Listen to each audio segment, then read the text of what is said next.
हनुमान समर्थ।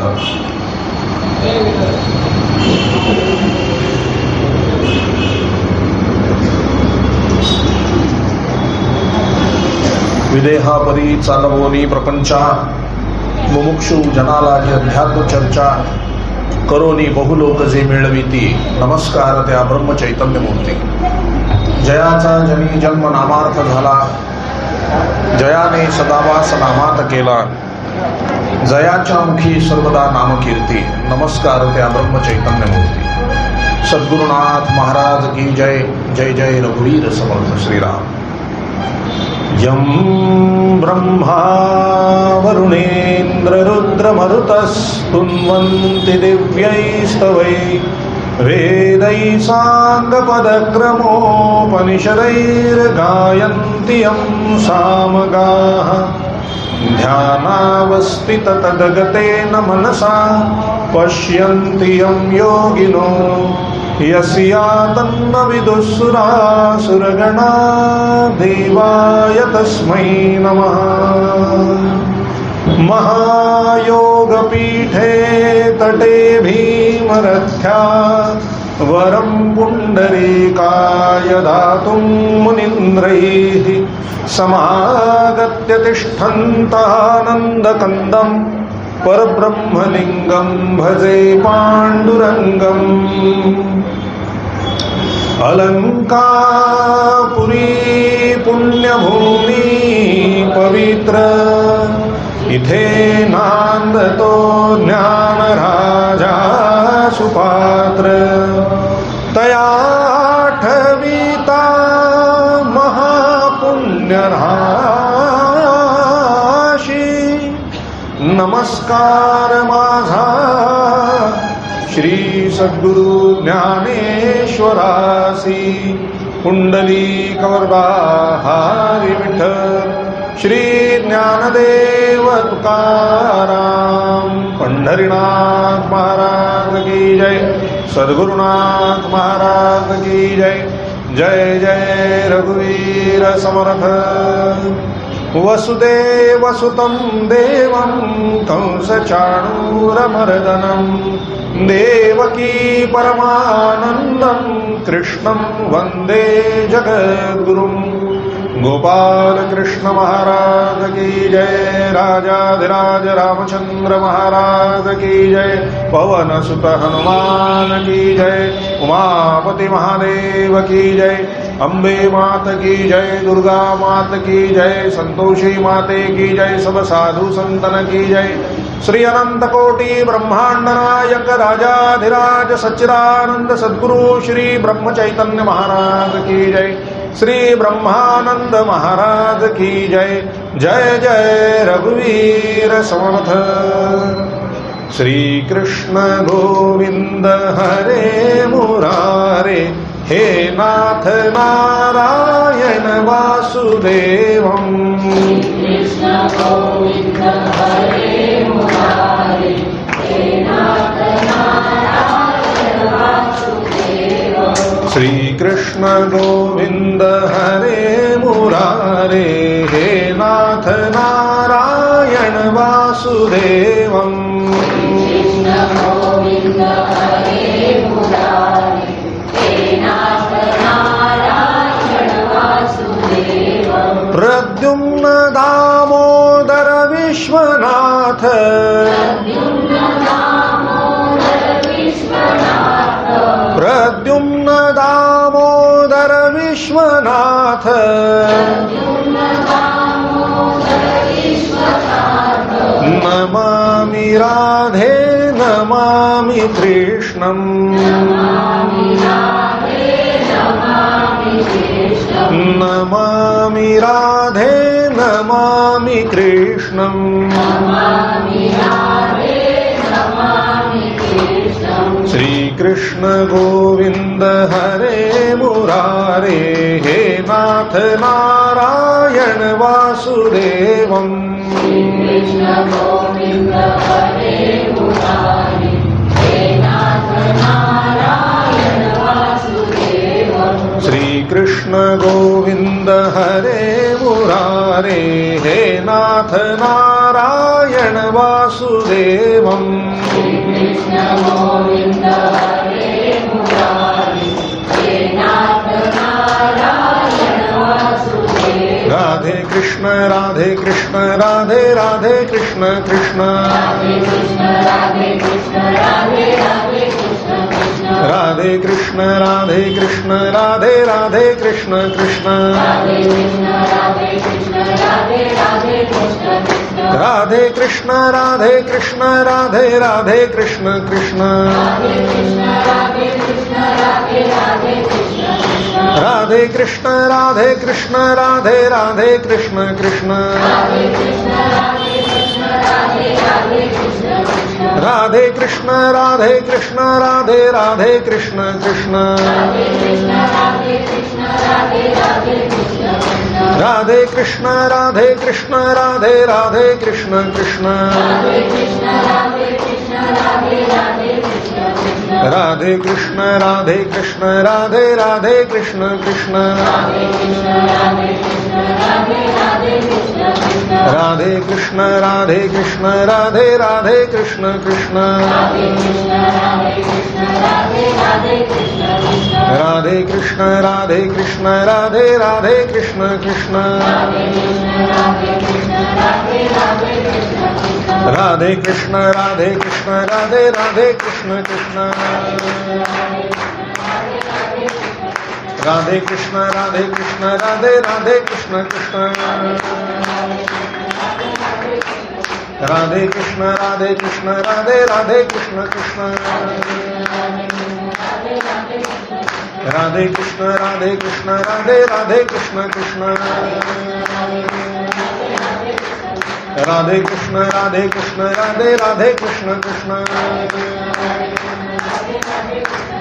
राधे कृष्ण राधे कृष्ण राधे राधे कृष्ण कृष्ण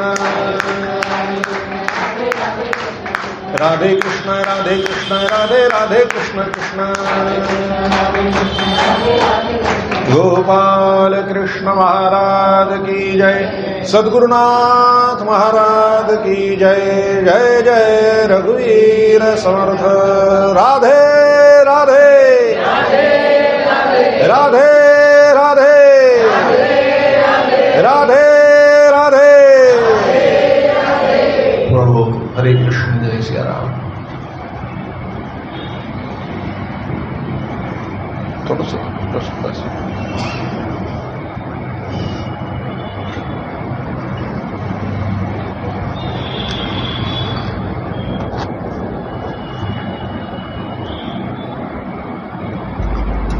प्रभू सगळ्यांनी आपले डोळे मिटायचे आहेत. डोळ्यासमोर श्री क्षेत्र पंढरपूर मुख्य मंदिर परमपिता पांडुरंग परमात्मा यांच्या समोर यायचे. त्यांच्या चरणी असंख्य तुलसीपत्रांनी फुलवायचे आणि नमस्कार करायचे. त्यांच्याच पाठीमागे उभ्या असलेल्या रुक्मिणी माता, सत्यभामा माता, राधा माता यांच्याही चरणी फुलवायचे आणि आपलं मस्तक नसं करायचे. पुन्हा परत फिरून परमपिता पांडुरंग परमात्मा यांच्या समोर यायचंय. त्यांच्या चरणी आपलं मस्तक नत करायसाठी प्रार्थना करायची. हे प्रभू, हे दयानिधे, या संसार सागरातून लवकर आमचा उद्धार कर. आम्हाला संतती, संपत्ती इत्यादी ऐहिक सर्व सुख प्राप्त होऊ दे आणि दया, क्षमा, शांती, विवेक, वैराग्य, आनंद, उत्साह, प्रेम इत्यादी पारलौकिक काही सर्व गोष्टी आम्हाला प्राप्त होऊ दे. आम्हाला इहलोक आणि परलोक दोन्हीही साध्य होऊ दे, दोन्हीही प्राप्त होऊ दे. पांडुरंगा, आम्हाला तुझी अनन्य प्रेममय अशी भक्ती प्रदान कर, तुझं ज्ञान प्रदान कर, तुझं प्रेम प्रदान कर, तुझं नाम प्रदान कर. तुझ्या नामामध्ये गोडी येऊ दे, रस येऊ दे. तुझं गोड नाम अखंड आमच्या मुखामध्ये बसू दे. आमचं आपापसातील निस्वार्थी प्रेम वाढेल असा उपाय कर आणि आम्हा सगळ्यांना तुझ्या चरणाशी अखंड प्रेमात, अखंड आनंदात, अखंड समाधानात, अखंड एकत्र ठेव. परमपिता पांडुरंग परमात्मा यांनी स्मित हास्य करीत आपला उजवा हात आपल्या सगळ्यांच्या मस्तकावर ठेवलाय आणि तथास्तु असा आशीर्वाद दिलाय. तो ग्रहण करायचा. पुन्हा एकदा त्यांच्या चरणी आपलं मस्तक नत करायचं आणि 2 मिनिटं पुढे झाकून स्वस्थ बसायचं.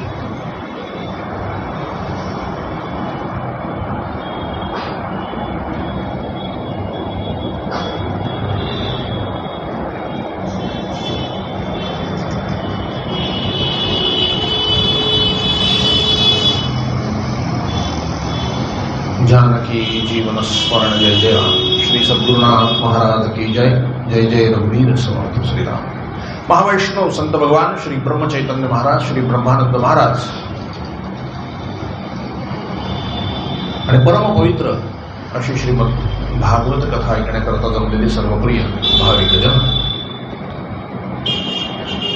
काल वेदांत थोडक्यात आपण पाहिला.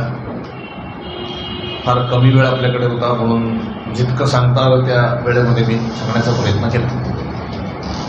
आता 3ऱ्या स्कंदामध्ये थोडं राहिलंय. 3रा स्कंद तिथे आपण जाऊ.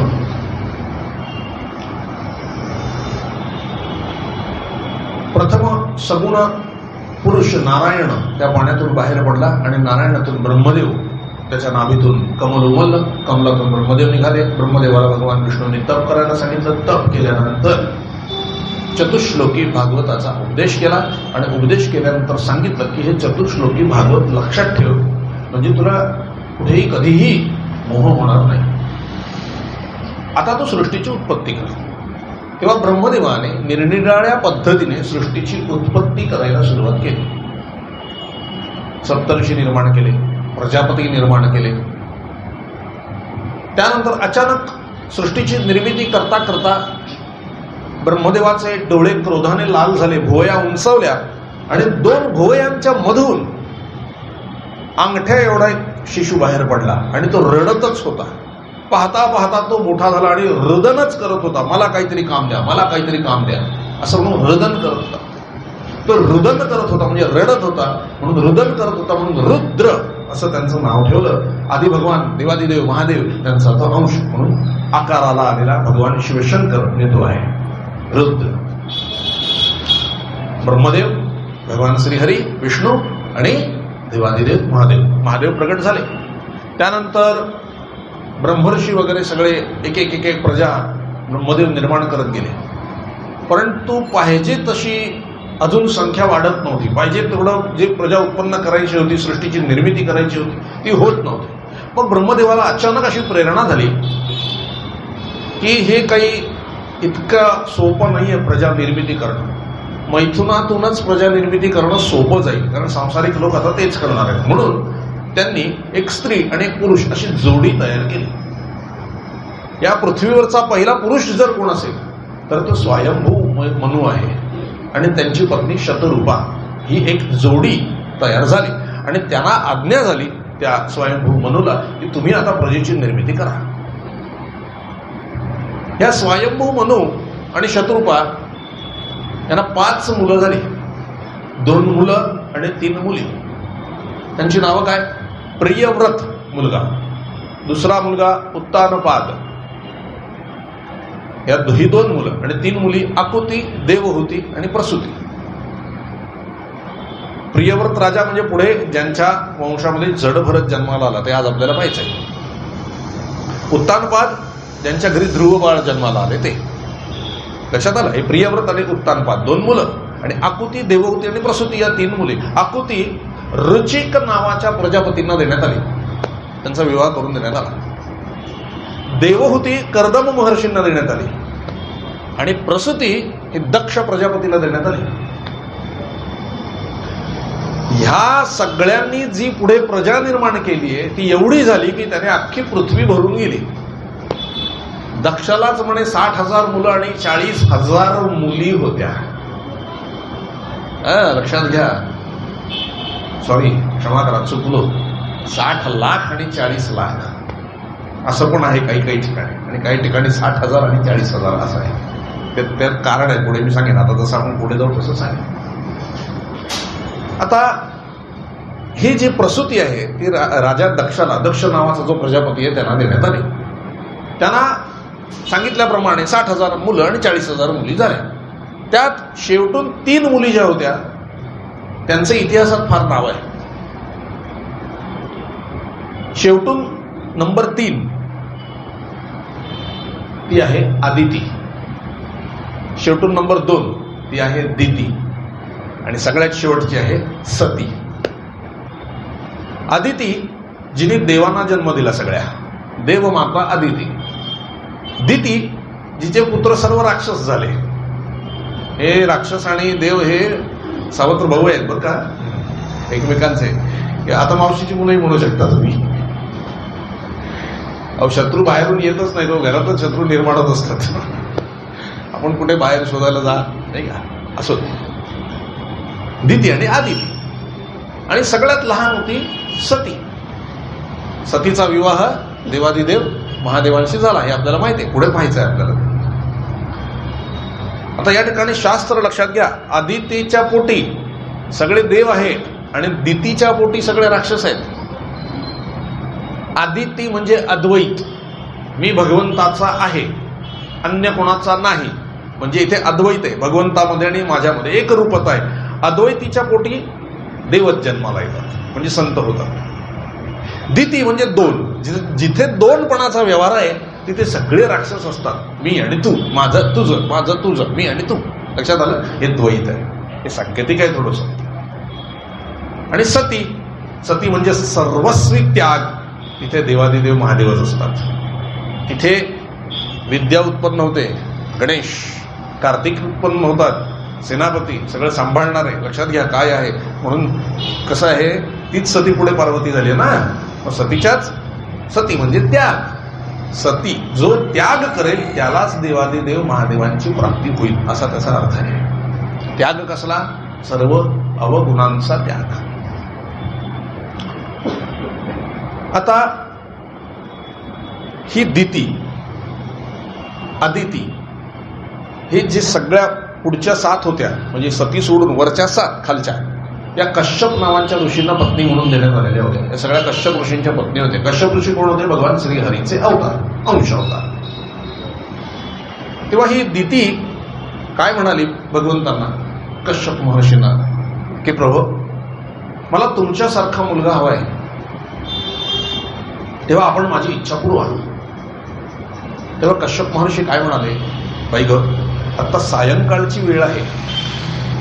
सायंकाळच्या वेळेला सर्व राक्षसांचा फेरा असतो आणि त्यांना ताब्यात ठेवण्यासाठी देवाधिदेव महादेव बाहेर पडलेले असतात, कारण ते भूतांचे स्वामी आहेत आणि ते तुझे पर्यायाने धीर आहेत, कारण ब्रह्मदेवातून महादेव निर्माण झाले होते, आपण मगाशी पाहिलं. आणि कश्यप ऋषी पण तिथूनच निर्माण झाले, ते प्रजापती होते, महर्षी होते, सप्तर्षींपैकी एक होते, म्हणून ते धीर झाले. ते महादेव तुझे धीर आहेत म्हणाले. तेव्हा ते आता बाहेर पडत आहेत, तर आत्ता समागम करणं योग्य नाही आहे. तू थोडा हा मुहूर्त जाऊ दे, हा कालावधी जाऊ दे, मग मी तुझी इच्छा पुरवू, हे समजावून सांगितलं. पण ते काय तिने ऐकलं नाही. ती म्हणली पाहिजेच, आत्ताच पाहिजे, आत्ताच आत्ता माझी इच्छा पुरवा, ते काही मला सांगू नका. कारण तिचं मन ताब्यावर नव्हतं त्यावेळेला. शेवटी इलाज नाही, स्त्री हट्ट, म्हणून कश्यपाने इच्छा पुरवली. आणि सर्व झाल्यानंतर कश्यपाने स्नान केलं, प्राणायाम केला, गायत्री मंत्राचा जप केला आणि मन स्थिर केलं. आणि नंतर त्यांनी दितीकडे पाहिलं. दितीने लाजेने मान खाली घातलेली होती, कारण तिला कळलेलं होतं, तिला महत्व होतं देवांचं, तिला अतिशय आदर आणि प्रेम होतं देवादिदेव महादेवांबद्दल, भगवान श्री हरी विष्णूंबद्दल आदर होतं. तिने मान खाली घातली आणि ती काय म्हणाली, प्रभू माझ्याकडून मोठीच चूक झाली, तुम्ही समजावून सांगून सुद्धा जे न करायला पाहिजे होतं ते माझ्या हातून घडलं. फक्त आता कुठल्याही देवतेचा माझ्यावर कोप होऊ देऊ नका आणि माझा गर्भ जो होणार आहे तो नष्ट होऊ देऊ नका, एवढं कृपा करा. कश्यप महर्षी काय म्हणाले, चुकीला शिक्षा असतेच, तुझ्या हातून अपराध घडलाय, देवाधिदेव महादेवांचा अपराध घडलाय, अमंगल काम आत्ता तुझ्या हातून झालेलं आहे, त्याची फळं चुकवता येत नाहीत. त्यामुळे हे दिती, तुझ्या पोटी 2 महान राक्षस जन्म घेतील आणि ते संबंध पृथ्वीमध्ये त्राही त्राही करून टाकतील. पण तू देवादिदेव महादेवांबद्दल आदर ठेवतेस, भगवान श्रीहरींबद्दल आदर ठेवतेस, म्हणून मी हे सांगतो की तुझ्या पुत्रांना ते दुसऱ्या कशाने मारले जाणार नाही, भगवान श्रीहरीच त्यांना मारतील. तेव्हा तिला जरा बरं वाटलं की चला कोणाच्या ब्राह्मणांच्या शापाने किंवा साधू संतांच्या शापाने माझी मुलं मरणार नाहीत. एक लक्षात घ्या, साधू संतांच्या शाप जर मिळाले ना तर संबंध कुळाचा नाश होतो आणि कितीतरी जन्म नरकात पडावं लागतं. कुठला नरक? रवरव नरक, जो सगळ्यात खतरनाक आहे. त्या नरकात जाऊन पडावं लागतं. तो दुसरा उपाय नाही. म्हणून त्या काय म्हणाल्या, साधू संतांच्या शापाने माझी मुलं मरायला नको, श्रीहरीच्या हातून मेले तर चालतील म्हणजे मुक्ती आहे. तेवढं करा. होय म्हणजे ते होईल. बरं म्हणाले. इकडे वैकुंठामध्ये भगवान श्रीहरी कमलनयन, भगवान श्रीहरी नीलवर्ण श्यामवर्ण कमलनयन, वनमाला धारण केलेले, पिवळं पितांबर नेसलेले, शंख चक्र गदा पद्म, गळा असा शंखासारखा होता. इतकी सुंदर दिसायला. माझा पांडुरंगच पाहणं सुंदर ते ध्यान उभे विटेवरी. महाराजांना एकाने विचारलं, महाराज तुकाराम महाराज म्हणाले सुंदर ते ध्यान उभे विटेवरी, आम्हाला तर तो दगड दिसतो म्हणाले, त्यांना सुंदर कुठून दिसला? महाराज झटक्यात म्हणाले, तुमच्या डोक्यात दगड आहे म्हणून तुम्हाला दगडच दिसतो म्हणाले. तुमचं हृदय प्रेमाने ओथंबून जाऊ दे, मग तुम्हाला प्रत्यक्ष भगवान श्रीकृष्ण, प्रत्यक्ष पांडुरंग परमात्मा, त्याचा इतक्या जगात सुंदर कोणी नाही आहे, तो दिसेल म्हणाले. एवढं प्रेम आपल्यामध्ये आपण भक्तीने निर्माण करून घेऊ शकतो. एक लक्षात घ्या, देवाचा प्रेम देवच देऊ शकतो. त्यामुळे त्याला शरण जाऊन प्रेम मागा म्हणजे तो देतो. असं इतका सुंदर भगवान श्रीहरी पांडुरंग परमात्मा वैकुंठामध्ये शेषशय्येवर पहुडलेले होते. लक्ष्मी माता नेहमीप्रमाणे चरणछापात बसलेल्या होत्या आणि द्वारपाल कोण होते? जय आणि विजय. सनकादिक मुनी दर्शनाला आले. ते नित्य दर्शनाला येत असत. रोज उठून पहिलं भगवंताचं दर्शन घ्यायचं नियम होता त्यांचा. सनकादिक मुनी, चारही मुनी भगवंताच्या दर्शनाला आले. द्वारपालांनी अडवलं, कुठे जाता महात्मन? ते म्हणले, आम्हाला नित्याप्रमाणे भगवंताचं दर्शन घ्यायचं आहे. नाही म्हणले, भगवान आता आराम करतायत, आत्ता तुम्हाला दर्शन नाही होणार, थोड्या वेळाने या. ते काय म्हणले, जय विजय, अरे आम्ही रोज येतो भगवंताच्या दर्शनाला, आम्हाला भगवंताला पाहायचं असतं. नव्हे नव्हे, भगवंताला सुद्धा आम्हाला पाहायचं असतं. नाही का? प्रेम कसं असतं महाराज? किती प्रेम होतं भगवंताचं अर्जुनावर, किती प्रेम होतं. जेव्हा कुरुक्षेत्रावर भगवद्गीता सांगितली ना तेव्हा अर्जुन काय म्हटलं, बाबा रे हे एवढं सगळं का सांगत बसतोस मला? नाही का? एवढं सगळं कर्मयोग, कर्मसन्यास योग, ध्यान योग, ज्ञान योग, भक्ती योग, एक सगळं कशाला पाहिजे? असं कर ना, मला तुझ्यातच मिसळून टाक, म्हणजे तू आणि मी एकच होऊ, म्हणजे तुझ्याकडे जे ज्ञान ते मला सरळ मिळेल. सांगत कशाला बसतो एवढा वेळ? भगवान म्हणाले, नाही, आता तुम्हाला ज्ञानेश्वरीचं महत्व सांगतो. भगवद्गीतेमध्ये अर्जुनाने विचारलेले प्रश्न आणि भगवंताने दिलेली उत्तरं एवढंच आहे. पण भगवद्गीता सांगत असताना भगवान श्रीकृष्णांच्या मनात काय चाललं होतं हे फक्त ज्ञानेश्वर महाराजांनी सांगितलं. कारण ज्ञानेश्वर महाराज म्हणजे प्रत्यक्ष श्रीकृष्ण परमात्मा नाही. ब्रह्मचैतन्य महाराज, गोंदवलेकर महाराज म्हणायचे, ज्ञानेश्वर महाराज म्हणजे कुरुक्षेत्रावर जे भगवान श्रीकृष्ण होते तेच कपडे बदलून मराठीमध्ये गीता सांगणारे ज्ञानेश्वर महाराज आहेत.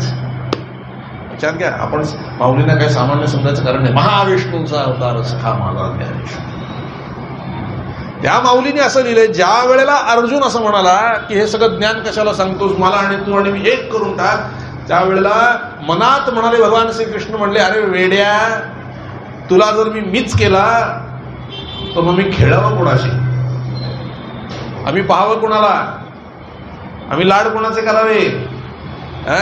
आणि पुढे काय म्हणलं, एक वाक्य सुंदर, तुझं पहावे हे मज डोहाळे. काय प्रेम असतं बघा भक्ताचं.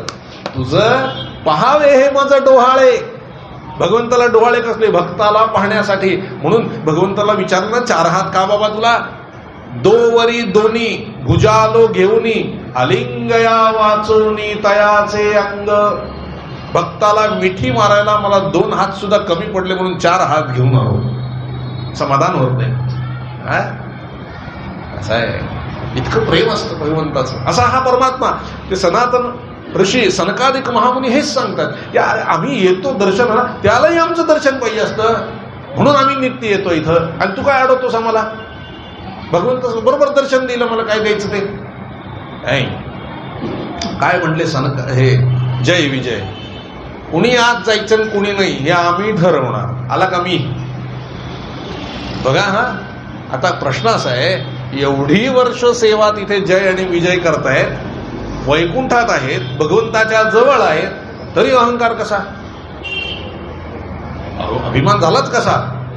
अहो ह्याच्याच खोड्या असतात. कोणात तरी अहंकार निर्माण करायचा, ते सगळं नाटक खेळायचं, परत व्यवस्थित करायचं, यातनं काहीतरी जगाला शिकवायचं असतं. ह्यानी मस्तपैकी अशी टिचकी वाजवली, दोघां अभिमानाने भोगले. कसं काय आम्ही नाही आज सोडू शकणार? अहो काय सनकादिक मुनींचं, आता सनकादिक मुनी म्हणजे सगळ्यात शांत वृत्ती असलेले, कधीही न चिडणारे, ते भडकले. त्यांना भडकवलं कोणी? हो हाच आहे, दिसत नाही करताना पण सगळा करता हाच आहे महाराज.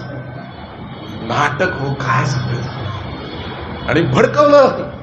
सनकादिक मुनी भडकले. अहो म्हणले वैकुंठामध्ये एवढी वर्ष सेवा करताना अहंकार शोभत नाही, अहंकाराचा काळा डाग तुमच्या भक्तीला लागलाय, जा ताबडतोब पृथ्वीवर जन्म घ्या आणि तो डाग धुवून काढा. आपल्याला का पाठवलं कळलं? पृथ्वीवर अहंकाराचे डाग धुण्याकरता पाठवलेलं आहे. आम्ही वाढवून जातो इथून,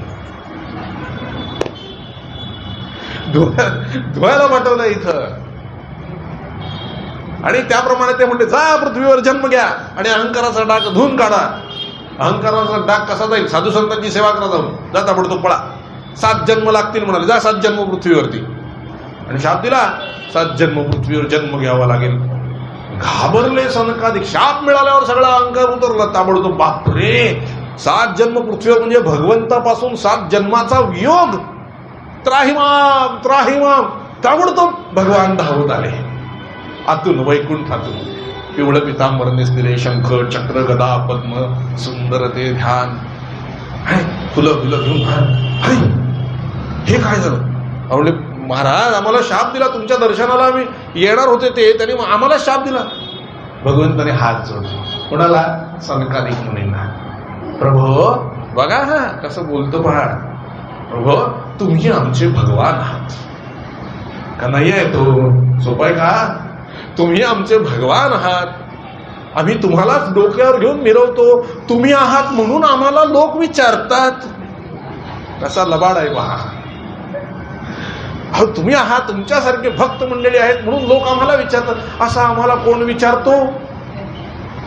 नाही, आपण इतके शांत चित्त असताना सुद्धा कसं काय आपल्याला राग आला हो? सनक आणि सनातन हे 2 ऋषी हसले आणि ते काय म्हणले, भगवंता किती रे नाटक ही, हा आम्ही काय ओळखत नाही वय तुला? आज पाहतो का हे आमच्यामध्ये क्रोध निर्माण करणारा तूच, ह्यांच्या डोक्यात अहंकार घालणारा तूच, आमच्या तोंडून शाप वदवून घेणारा पण तूच, करता तूच. ते म्हणले असं कसं का? उपदेश दिलात ना ब्रह्मदेवाला, सगळीकडे मीच आहे, माझ्याशिवाय दुसरी वस्तू नाही, मग आम्ही पण तूच आहोत. आमच्या तोंडून शाप गेला म्हणजे तुझ्याच तोंडून गेलाय तो, आणि त्यांना अहंकार झाला म्हणजे ते नाटक तूच खेळलेलं आहेस. भगवान हसायला लागले मोठ्या मोठ्याने. त्यांना कळलं, पकडलं. भगवंताची चोरी पकडली गेली की भगवान हसतात आणि मग पळतात इकडून तिकडे यशोदेच्या हातून. आता उद्या परवा बघू आपण चोरी पकडली, हसले भगवान. ते बिचारे थरथर थरथर थरथर जय आणि विजय कापत होते. तिथे शांतपणाने आणखी एक पार्षद उभा होता, सुनंद नावाचा. नंद आणि सुनंदापैकी सुनंद तो गप्प उभा होता. तो सगळा तमाशा बघत होता. हे चिडले, ते शाप देतात, गप्प, काही बोलत नव्हता, कोणालाही एकालाही काही बोलत नव्हता. आणि ह्यानी शाप त्यांना पण देऊन टाकला सनकादिक मुनींनी, की तू सगळं भांडण ऐकतोस ना, यांना समजावत नाहीस ना, तुला पण शाप आहे, जा तू पण जन्म घे. तो गप्पच, तू तरी गप्पच. का आणखी काय बोललं आणि वाढलं बिडलं काय करणार? तेवढं भगवान आले होते तिथे. भगवान काय म्हणाले, असं करा सनकादिक महामुनी, तुम्ही यांना थोडस ऍडजस्ट करून द्या. काय ऍडजस्टमेंट करा? 7 जन्म फार होतात म्हणाले, आणि मी तरी यांच्याशिवाय कसा राहणार म्हणाले, नाही का? तर काहीतरी तुम्ही कमी जास्त करून द्या. तेव्हा सनकादिक मुनींनी एकमेकांकडे पाहिलं आणि मनात म्हणले, भगवंता काय खेळ तुम्हाला करायचा आहे माहित नाही, तुम्ही जशी प्रेरणा कराल तसं आम्ही करू. आणि प्रेरणा झाली. सनकादिक मुनी काय म्हणाले जय विजयला? हे बघ म्हणले, सुनंदा तू नुसतं बघत राहिलास त्यामुळे तुला एकच जन्म घ्यायला लागणार आहे पृथ्वीवर. यांना दोघांना 7 जन्मासाठी आम्ही पाठवलेलं होतं, पण आता गयावया करतायत, स्वतः भगवान श्रीहरी सांगतायत, म्हणून एक होऊ शकतं. 7 जन्म भगवंताचे मित्र म्हणून पृथ्वीवर जा, किंवा 3 जन्म भगवंताचे शत्रू म्हणून पृथ्वीवर जा. काय भेद आहे हो? शत्रू म्हणजे संकट, भगवंताचे विरोध, ही पण भक्तीच आहे. मित्र म्हणजे काय? सख्य भक्ती आहे. 7 जन्म सख्य भक्ती करून जे अनुसंधान लागतं ते 3 जन्म वैर भक्तीने अनुसंधान करून लागतं. म्हणून 3 जन्मात लवकर मुक्तता आहे. वैर आपल्याला जमणार नाही, आपण सख्य भक्तीच करावी, तेवढी आपली ताकद नसते. देवाची पोरं ती खट्याळच असायची, आपणही त्याचेच आहोत, आपणही खट्याळ आहोत, पण आपल्याला तेवढी ताकद नाही. आपण आपली भक्ती करू शकतो, तरी आपण आपल्या खट्याळपणा सोडत नाही. अमकं पाहिजे, तमकं पाहिजे, बाबा रे काहीतरी आमचं काम कर. काम झालं की फिरकत सुद्धा नाही, अजिबात फिरकत नाही का? हे सगळे देव आहे ना वरती हसतात. एकदा मला बोलवलं होतं मीटिंगला, हसत होते सगळे. म्हणजे का हसता? हा म्हणले, आज शंकराची चंगळ आहे म्हणले पृथ्वीवरती, बघा 2 किलोमीटर पर्यंत लाईन आहे. म्हणलं का, काय आहे ते? महाशिवरात्र आहे म्हणले, नशीब उजळलं शंकराचं, एक दिवस तरी लोक येतात म्हणाले. भगवान शंकर काय म्हणाले? यांची पण मजा आहे म्हणाले, आषाढी एकादशी आणि कार्तिकी एकादशी, तरच एरवी कोणी फिरकत नाही म्हणाले. बरं का? काय त्यांना म्हणायचंय? आम्ही एका वारकऱ्यांनाच विचारलं, म्हणजे मी वारकरीच आहे, नाही काय होईल म्हटलं, आषाढी आणि कार्तिकीच का जावं म्हटलं, असं दर आठवड्याला दर महिन्याला तिकडे जे जवळपासचे आहेत त्यांनी का बरं जाऊ नये? नाही म्हणलं, देवाने आम्हाला सांगितलंय आषाढी कार्तिकी विसरू नका माझं, हे तुझं गुज सांगत असते. देवानेच सांगितलंय आषाढी कार्तिकी या. अहो नाईलाजाच तो सांगितलं, तुम्ही जात नाही निदान तेवढे तरी या. आणि आपण काय तेवढंच जातो, बाकी पकडतच नाही. 4 वारे आहेत आपल्याकडे, माघी वारी आहे, आषाढी वारी आहे, कार्तिकी वारी आहे, अशा वाऱ्या 4 आहेत आपल्याकडे. जायला पाहिजे रोज, देवळामध्ये रोज दर्शनाला जायला पाहिजे. असो तो विषय नाही. तर ते काय म्हणाले? 7 जन्म भगवंताचं मित्र म्हणून तरी पृथ्वीवर जा, नाही तर 3 जन्म भगवंताचे शत्रू म्हणून तरी तुम्ही पृथ्वीवर जा. तेव्हा जय विजय आपापसात म्हणाले, त्यांनी काहीतरी ठरवलं आणि भगवान श्रीहरींना जाऊन भेटले आणि म्हणाले, भगवान आम्ही तुमच्याशिवाय राहू शकत नाही, आम्हाला लवकर वैकुंठात यायचंय. 7 जन्म आम्ही एवढ्या लांब थांबू शकत नाही, 3 जन्म आम्ही तुमच्याशी शत्रुत्व करतो आणि लवकर येतो, पण आम्हाला एक वरदान द्या. काय म्हणाले? आमच्या 3 जन्मात आम्हाला तुम्हीच माराल, तुमच्या हातूनच आम्हाला मृत्यू पाहिजे. चालेल म्हणे, तथास्तु. मग या जय आणि विजयचे 3 जन्म झाले. पहिल्या जन्मामध्ये हेच जय आणि विजय हिरण्याक्ष आणि हिरण्यकश्यपू होते. हिरण्याक्षाला मारण्याकरता भगवान वराह आले, हिरण्यकश्यपूला मारण्याकरता भगवान नरसिंह आले. पुढे त्यांचाच दुसरा जन्म रावण आणि कुंभकर्ण, त्यांना मारण्याकरता मर्यादा पुरुषोत्तम भगवान श्री रामचंद्र आले. आणि तिसरा शिशुपाल आणि दंतवक्र, सांगायला नको कोण, कन्हैयालाल, हे आले. आणि हे 3 जन्मानंतर परत वैकुंठाला गेले. आणि जो सुनंद होता त्याचं काय झालं हो? त्याने एकच जन्म घेतला, विभीषण. इथेही शांतच होता, तिथेही शांतच होता तो, तिथेही फार बोलत नव्हता. कारण बोलून भानगडी कशाला करा, एक जन्म आहे तो मिटवा आणि परत चला, ठीक आहे. असो अशा पद्धतीने जेव्हा ठरलं आणि सनकादिक म्हणून म्हणाले, तथास्तु, जा 3 जन्म घ्या आणि भगवंताचं शत्रुत्व पत्करा. ताबडतोब वैकुंठातून जय आणि विजय यांचं पतन झालं आणि ते वैकुंठातून सरळ खाली घसरले आणि कुठे आले? दिती मातेच्या गर्भात. मगाशी सांगितलं होतं ना, 2 राक्षस पुत्र जन्म घेतील, दिती मातेच्या गर्भात प्रवेश झाला. जसा दिती मातेच्या गर्भात प्रवेश झाला, पृथ्वीवर एकदम अंधार पसरला. कुत्रे रडू लागली, कोल्हे रडू लागले, आरडाओरडा, कावळे आरडाओरडा करायला लागले, सगळे पशु पक्षी, अमंगलवाणी सगळीकडे झाली. तेव्हा दिती माता एकदम घाबरले, म्हणले, प्रभो हे काय झालं? कश्यप ऋषींना विचारलं. आलेच म्हणाले 2 राक्षस पोटी. आणि ते राक्षस असे होते, दिती मातेने आपल्या बाकीच्या भाच्यांना म्हणजे देवांना किंवा सावत्र मुलांना त्रास नको 100 वर्ष म्हणून गर्भ अडवून ठेवला, दोघांना बाहेरच येऊ दिलं नाही. आता ते निसर्गाच्या विरुद्धात आहे, म्हणून 100 वर्ष गर्भ अडवल्यानंतर स्वर्ग जळू लागला. तेव्हा इंद्राने प्रार्थना केली ब्रह्मदेवाला, प्रभो हे निसर्गाविरुद्ध चाललंय, आपण काहीतरी करावं. तेव्हा ब्रह्मदेव समजवायला गेले दिती मातेला की दिती असं करू नको, हे निसर्ग नियमाविरोधात आहे. जेव्हा जेव्हा मनुष्य निसर्ग धर्माच्या विरोधात वागतो तेव्हा तेव्हा पृथ्वीवरती चिंतेचं साम्राज्य पसरतं आणि सर्वनाश व्हायला सुरुवात होते. कळलं?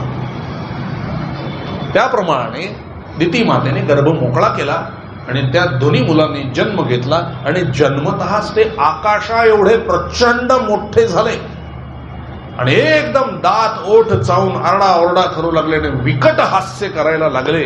दिती माता घाबरली. कश्यप ऋषी म्हणाले, घाबरू नको, त्यांचे वध कोणाच्या हातून व्हायचे ठरले. त्याप्रमाणे हिरण्यकश्यपू त्याला राजा केलं गेलं आणि हिरण्याक्ष मात्र सगळं तपोबल अर्जित करण्यासाठी तपश्चर्या करायला गेला आणि ते वरदान घेऊन परत आला. त्याच्या इतकं बल त्यावेळेला पृथ्वीवर कोणाकडेच नव्हतं, म्हणून सारखा तो आपली गदा घेऊन फिरत होता. माझ्याशी युद्ध करायला कोणी नाही, माझ्यासारखा वीर कोणी नाही, माझ्यासारखा वीर कोणी नाही. इतकंच काय, अंगात ताकद होती पण दाखवणार कशी, म्हणून समुद्रावरच्या लाटांवर जाऊन गदा आपटू लागला, मारू लागला, युद्ध करा युद्ध करा, मला युद्ध पाहिजे. समुद्र म्हणला, याचं डोकं फिरलं, शक्ती जास्त झाली की डोकं फिरतं आणि वाटेल तो उद्योग करू लागतो. समुद्र बाहेर आला. अरे म्हणले, काय करतोयस तू, माझ्याशी युद्ध करा म्हणाले, माझी ताकद मी काढणार कोणावर, अख्ख्या पृथ्वीवर माझ्या तुल्यबल कोणीच नाही आहे, तुम्ही माझ्याशी युद्ध करा. ते म्हणले, अहो मी युद्ध सोडून दिलेलं आहे, मी काय आता युद्ध करू शकत, तुमच्या तुल्यबल थोडी आहे मी, तुम्ही दुसरीकडे बघा कोण आहे का. सगळ्या पर्वतांकडे फिरला तो हिरण्याक्ष, त्याच्या तुल्यबल कोणीही मिळाला नाही. शेवटी ब्रह्मदेवाकडेच गेले आणि ब्रह्मदेवाला सांगितलं, पितामह तुम्हाला नमस्कार असो. कसे म्हणाले, आता ब्रह्मदेवाने निर्माण केले ना, पितामह तुम्हाला नमस्कार असो, म्हणजे हिरण्याक्ष. घरात पण असे सापडतात हिरण्याक्ष, बाबा कळत नाही, हिरण्याक्ष. पितामहाला नमस्कार करून सांगितलं, मला कोणीतरी तुल्यबल योद्धा आहे का सांगा म्हणाले. तुम्ही निर्माण केलेले आहेत ना प्रजा, सांगा. ब्रह्मदेव म्हणले, बाळ माझ्या सृष्टीत कोणी नाहीये तुला तुल्यबल असं. हा, माझ्या सृष्टीच्या बाहेर आहे म्हणाले. ते म्हणले, पितामह तुमच्या सृष्टीच्या बाहेर काय आहे. अहो म्हणले, ज्याने मला निर्माण केलं तो आहे ना, तोच तुला, त्याच्याशी युद्ध करतो, एकच आहे त्याच्याशी युद्ध करण्यासाठी, तो मारेलच तुला, डायरेक्ट सरळ मारून टाकेल, ते काही ठेवणार नाही म्हणले. शिल्लक कोण आहे म्हणले. कोण, आमचे आराध्य भगवान श्रीहरी विष्णू. हा तिथेच नाचायला लागला गदा घेऊन, विष्णू विष्णू विष्णू, कुठे आहे तो, कुठे आहे. अरे इतकं सोपं आहे का म्हणले, आम्ही जप करत बसतोय, 1000 वर्ष तप केल्यानंतर मी फक्त वाणी ऐकली आहे. हा, तुला काही इतकं सहज मिळेल, जप कर. छे म्हणले, जप बीप मी करणार नाही, हिरण्याक्ष जप बीप करणार नाही म्हणला. कळलं, ते तो कसा मिळेल ते सांगा. हे बघ म्हणाले, या भानगडीत मी पडत नाही, मला तर काही सापडलं नाही. हा, एक जण आहे जो ज्याचं भगवंताशी प्रत्यक्ष बोलणं होतं, तो भगवंताला अतिशय प्रिय आहे, जा म्हणाले त्याच्याकडे, तो तुला पत्ता नक्की सांगेल श्रीहरीचा. कोण आहे म्हणले, नारद. लावली ब्रह्मदेवाने, कुठे सापडेल बघ म्हणले, अंतरिक्षात कुठेतरी फिरतच असला पाहिजे. एकदम चिडले नारद, महामुनींना शोधायला लागले, कुठे सापडलं नाही. पुन्हा जाऊन समुद्रावरच्या लाटांवरती गदा आपटू लागले. नारदांना वाटलं याचा उद्धार करायला पाहिजे, फारच माजलंय हे, म्हणून नारद मुनींनी दर्शन दिलं, नारायण नारायण. ताबडतोब जाऊन धरलं नारदांना, गदा गदा गदा गदा हलवलं. अरे अरे अरे अरे अरे काय करतोस म्हणाले, सांग मला तो हरी कुठे आहे. म्हणले, मला माहिती असतं तर का विणा घेऊन फिरलो असतो, अशी शेंडी ठेवली असती, नारायण नारायण करत बसलो, तो मला कुठे माहिती. हे काय मला माहित नाही, मला ब्रह्मदेवाने सांगितलं तुम्हाला माहिती. नारदांनी बघितलं, चांगलं बसवलं म्हणाले, मला सांगा म्हणाले, कुठे आहे श्रीहरी तुमचा, तो हरी कुठे आहे, आम्हा राक्षसांचा शत्रू कुठे आहे सांगा. नारद म्हणाले, हे बघ तो असा हाती लागत नाही म्हणाले, कळलं का. 1000 वर्ष तप करावं लागतं, योगी मुनी ध्यानी बसलेले, त्यांच्या मनात तो जात नाही. तुला मला कसलं दर्शन देतो, मी आपला भजन मार्ग केला कारण माझ्याकरता तो सोपा आहे, तुला मार्ग सांगतो. ही पृथ्वी आहे ना, ही त्याची पत्नी आहे, ह्या पृथ्वीला जर तू रसातळात घातलंस, बुडवलंस पाण्यामध्ये, ताबडतोब तो धावत येईल, मग कर युद्ध त्याच्याशी. अरे वा वा वा वा, त्याला फार आनंद झाला. आणि पुढचा काही विचार नाही. राक्षसांना काही पुढचे विचार नसतात, जे आलं ते करायचं आणि मोकळं व्हायचं. तो ताबडतोब धावला. पृथ्वी माता त्राहिमाम त्राहिमाम करत होती. उचललं पृथ्वीला आणि बाहेरच्या पाण्यामध्ये घातलं, रसात तळात बुडवून टाकलं. ती तिथून आरडाओरडा करू लागली, त्राहिमाम त्राहिमाम त्राहिमाम. नारद मुनी एवढं सांगून गेले होते. नित्याप्रमाणे भगवंताला भेटायला, दर्शन घ्यायला आधी ब्रह्मदेवांकडे गेले. ब्रह्मदेवांचं दर्शन घेतलं आणि भगवान विष्णूंचं दर्शन करण्याकरता वैकुंठामध्ये गेले. नारायण नारायण नारायण नारायण. लक्ष्मी माता पुढे आला. नारद मुनी इकडे कसे काय? अहो म्हणले गडबड झाली आहे. त्या हिरण्याक्षाला मी सांगितलं, त्याने खरंच पृथ्वी पाण्यात बुडवली. आता काय म्हटलं बघूया. एवढा एकदम क्रोधाचा आवाज यायला लागला. म्हणून त्यांनी शेषशय्येकडे पाहिलं तर तिथे भगवान वराह उभे राहिलेले होते. नारद मुनी घाबरले. हे काय, कोण आहे? लक्ष्मी माता म्हणले, नारदजी ओळखत नाही का म्हणले, तुमचे श्रीहरीच आहेत. म्हणले हे कुठचं रूप? जसं कारण असतं तसं रूप घेतात म्हणाले. कसं रूप होतं? सुंदर दिसत होते. मस्त देह, सुडौल, छान मस्त, छाती मोठी, वेगळं पितांबर नेसलेलं, सोनेरी केस, डोळे लाल जर्द, पुढे दाढा होत्या सुंदर आणि एकदम क्रोधाने लाल झालेले, आरडाओरडा करत होते. ब्रह्मदेवाच्या नासिकेतून प्रकट झाले होते आणि हुंगू लागले.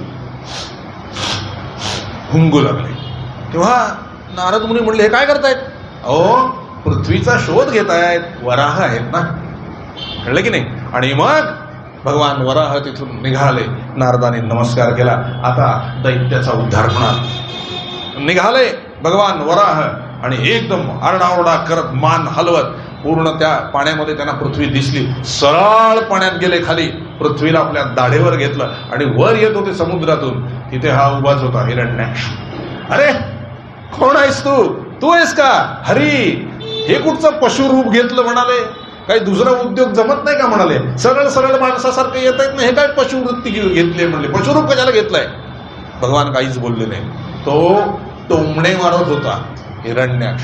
मला घाबरून पळतोय, बघा बघा, मला घाबरून पळतोय. टोमणे मारू नका हा, नाही तर हिरण्याक्ष वाद. टोमणे मारत होता तो सारखा. बघा बघा, मला धरून पडतायत, मला बघून पळतायत. अरे मी युद्धाचं आव्हान देतोय, हे पशु माझ्याशी युद्ध कर. भगवान ऐकत नव्हते. घाबरला म्हणून पळतोय सोय, कशाचा श्रीहरी? असं मोठ्याने बोलत होते. काही ऐकलं नाही. भगवंत वर गेले. सर्व देवता आकाशात जमलेले होते. भगवंताने पृथ्वी घेतली आणि आकाशामध्ये स्थिर केली. आणि मग भगवान वळले आणि भगवान काय म्हणाले? हे बघा, राक्षसांचे टोमणे वेगळे असतात आणि भगवंताचे टोमणे वेगळे असतात. भगवान काय म्हणले? बरोबर आहे, केवढा पराक्रमी तू. तुझ्याशी आमच्यासारख्या सामान्य माणसाने कसं बरं युद्ध करावं? भगवान आहे ते काही कमी नाही आहेत.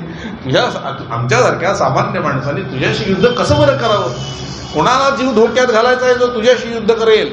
पण तुला माहिती आहे का, तुला एका क्षणात मी संपवू शकतो. हे पण म्हणजे तो आणखी चिडला. कर म्हणाले मग माझ्याशी युद्ध, ये माझ्या अंगावर धावून. भगवान म्हणाले, मी स्वतःहून कधीही हल्ला करत नाही, तू कर, वार कर, मी उत्तर देतो.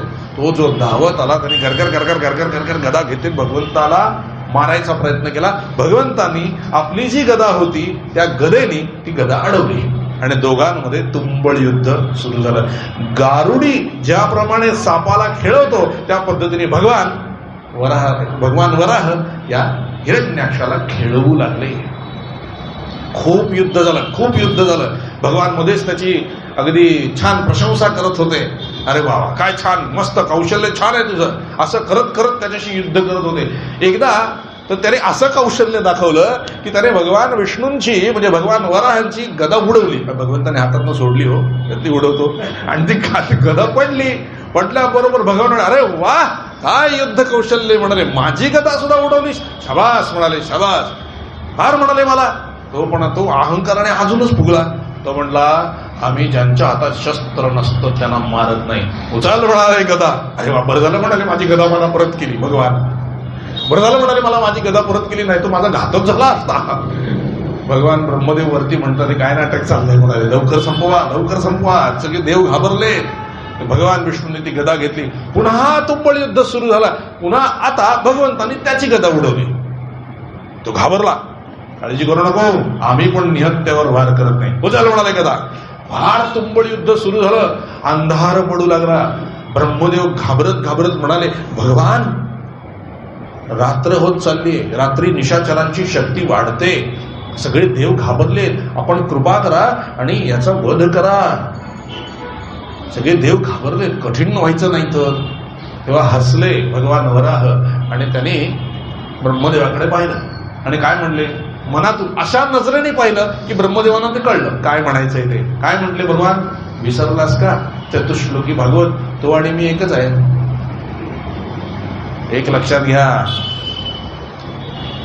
राम युद्ध करायच्या वेळेला सुद्धा हसत होते, रावणाला मारताना सुद्धा हसत होते. कारण काय आहे, भगवान श्रीकृष्ण कुठलंही युद्ध असू देत हसत हसत युद्ध करत होते. कारण ते स्वतः भगवान असल्यामुळे त्यांना त्यांच्यात आणि आपल्यात फरकच दिसत नव्हता. प्रभू श्री रामचंद्रांना सीता आणि रावण यांच्यात फरकच दिसत नव्हता. सगळं राममयच होतं त्यांच्यासाठी, म्हणून त्यांचा खेळ होता तो. कृष्णाला सुद्धा पांडव आणि कौरव हे एकच दिसत होते, काही फरकच दिसत नव्हता, म्हणूनच त्यांच्यासाठी खेळ होता तो. हे लक्षात घ्या. हे जेव्हा आपल्याला होईल ना अद्वैत, त्यावेळेला आपली स्थिती तशीच होती. त्याप्रमाणे युद्ध सुरू झाला, पुन्हा घनघोर युद्ध सुरू झालं आणि मग भगवंत म्हणाले, ठीक आहे, आता हे बाकीचे देव घाबरतायत का, मग आता यांना मारू. म्हणून भगवंताने सरळ त्याचा गळा पकडला. तो जागेवरच उभा राहिला, काही करूच शकला नाही. आणि भगवंताने हळूच हलका ठोसा त्याच्या कानाच्या खाली असा ठेवला. ठेवल्याबरोबर गर्रकन तो खाली पडला, डोळे उलटे फिरवले आणि त्याने ताबडतोब प्राण सोडला. एवढंच काम होतं. म्हणून भगवान किती खेळवत होते. भक्ताला युद्धाची इच्छा झाली की तीही भगवान पुरवतात. आणि तो मेला. मेल्याबरोबर सगळ्यांनी पुष्पवृष्टी केली भगवंतावर आणि वराह भगवान की जय म्हणून जय जयकार झाला. भगवंताची आरती केली आणि वराह अवतार त्या ठिकाणी समाप्त झाला. पुढे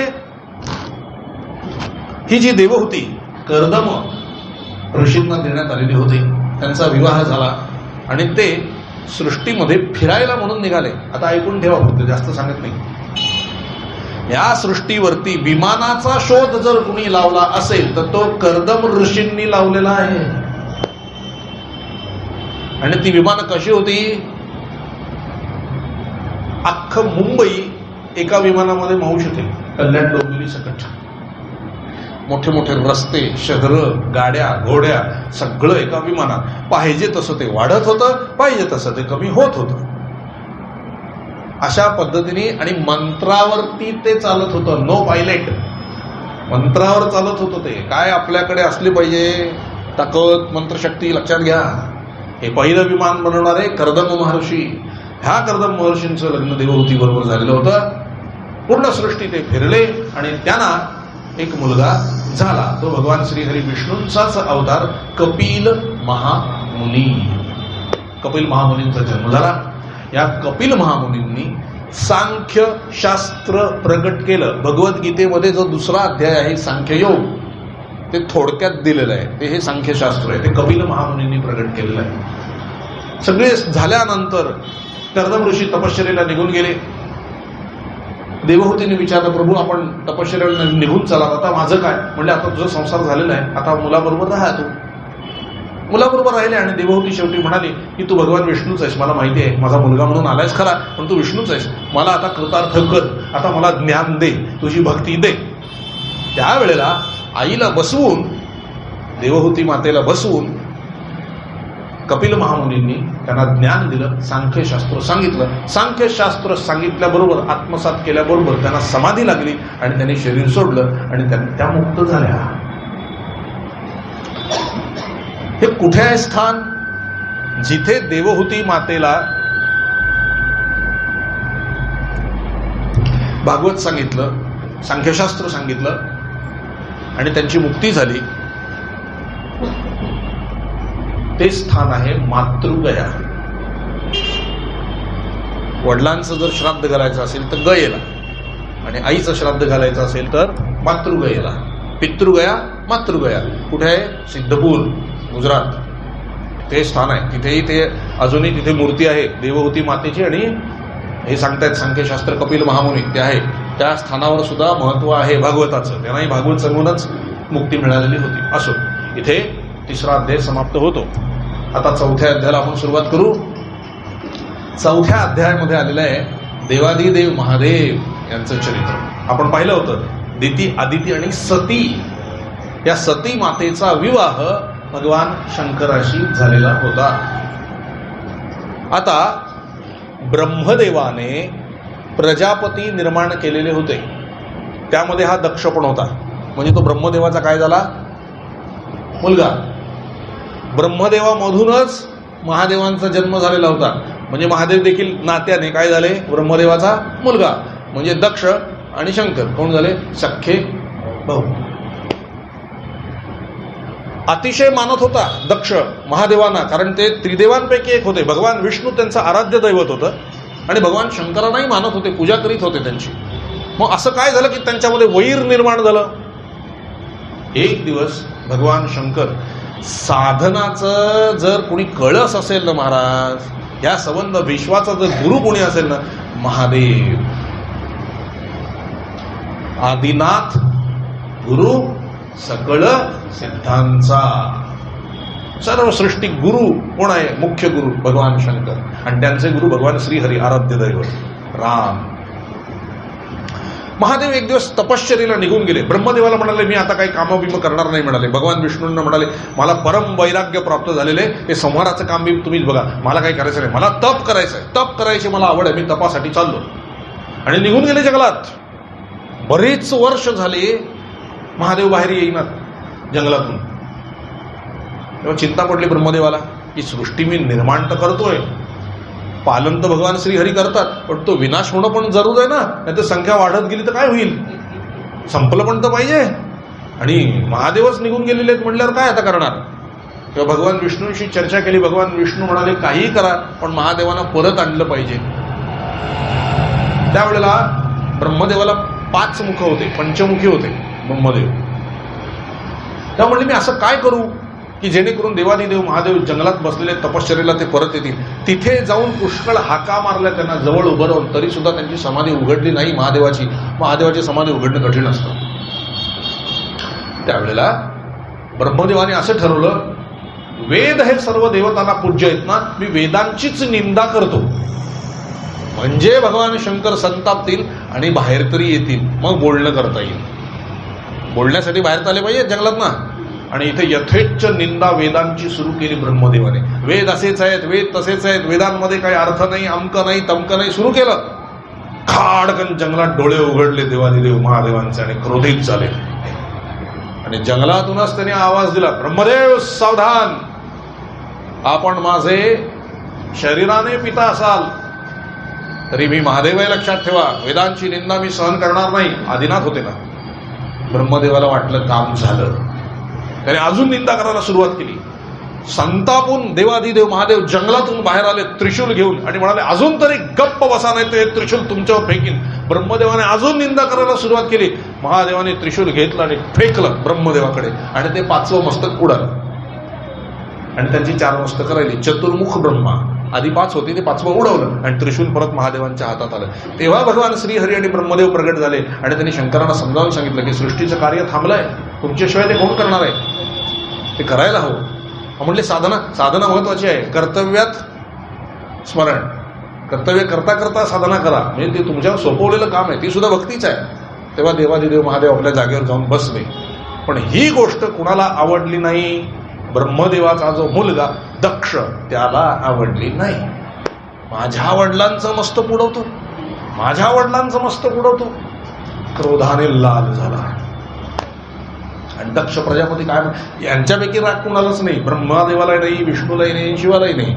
ते त्यांची ऍडजस्टमेंट होती. राग कुणाला आला? दक्षाला.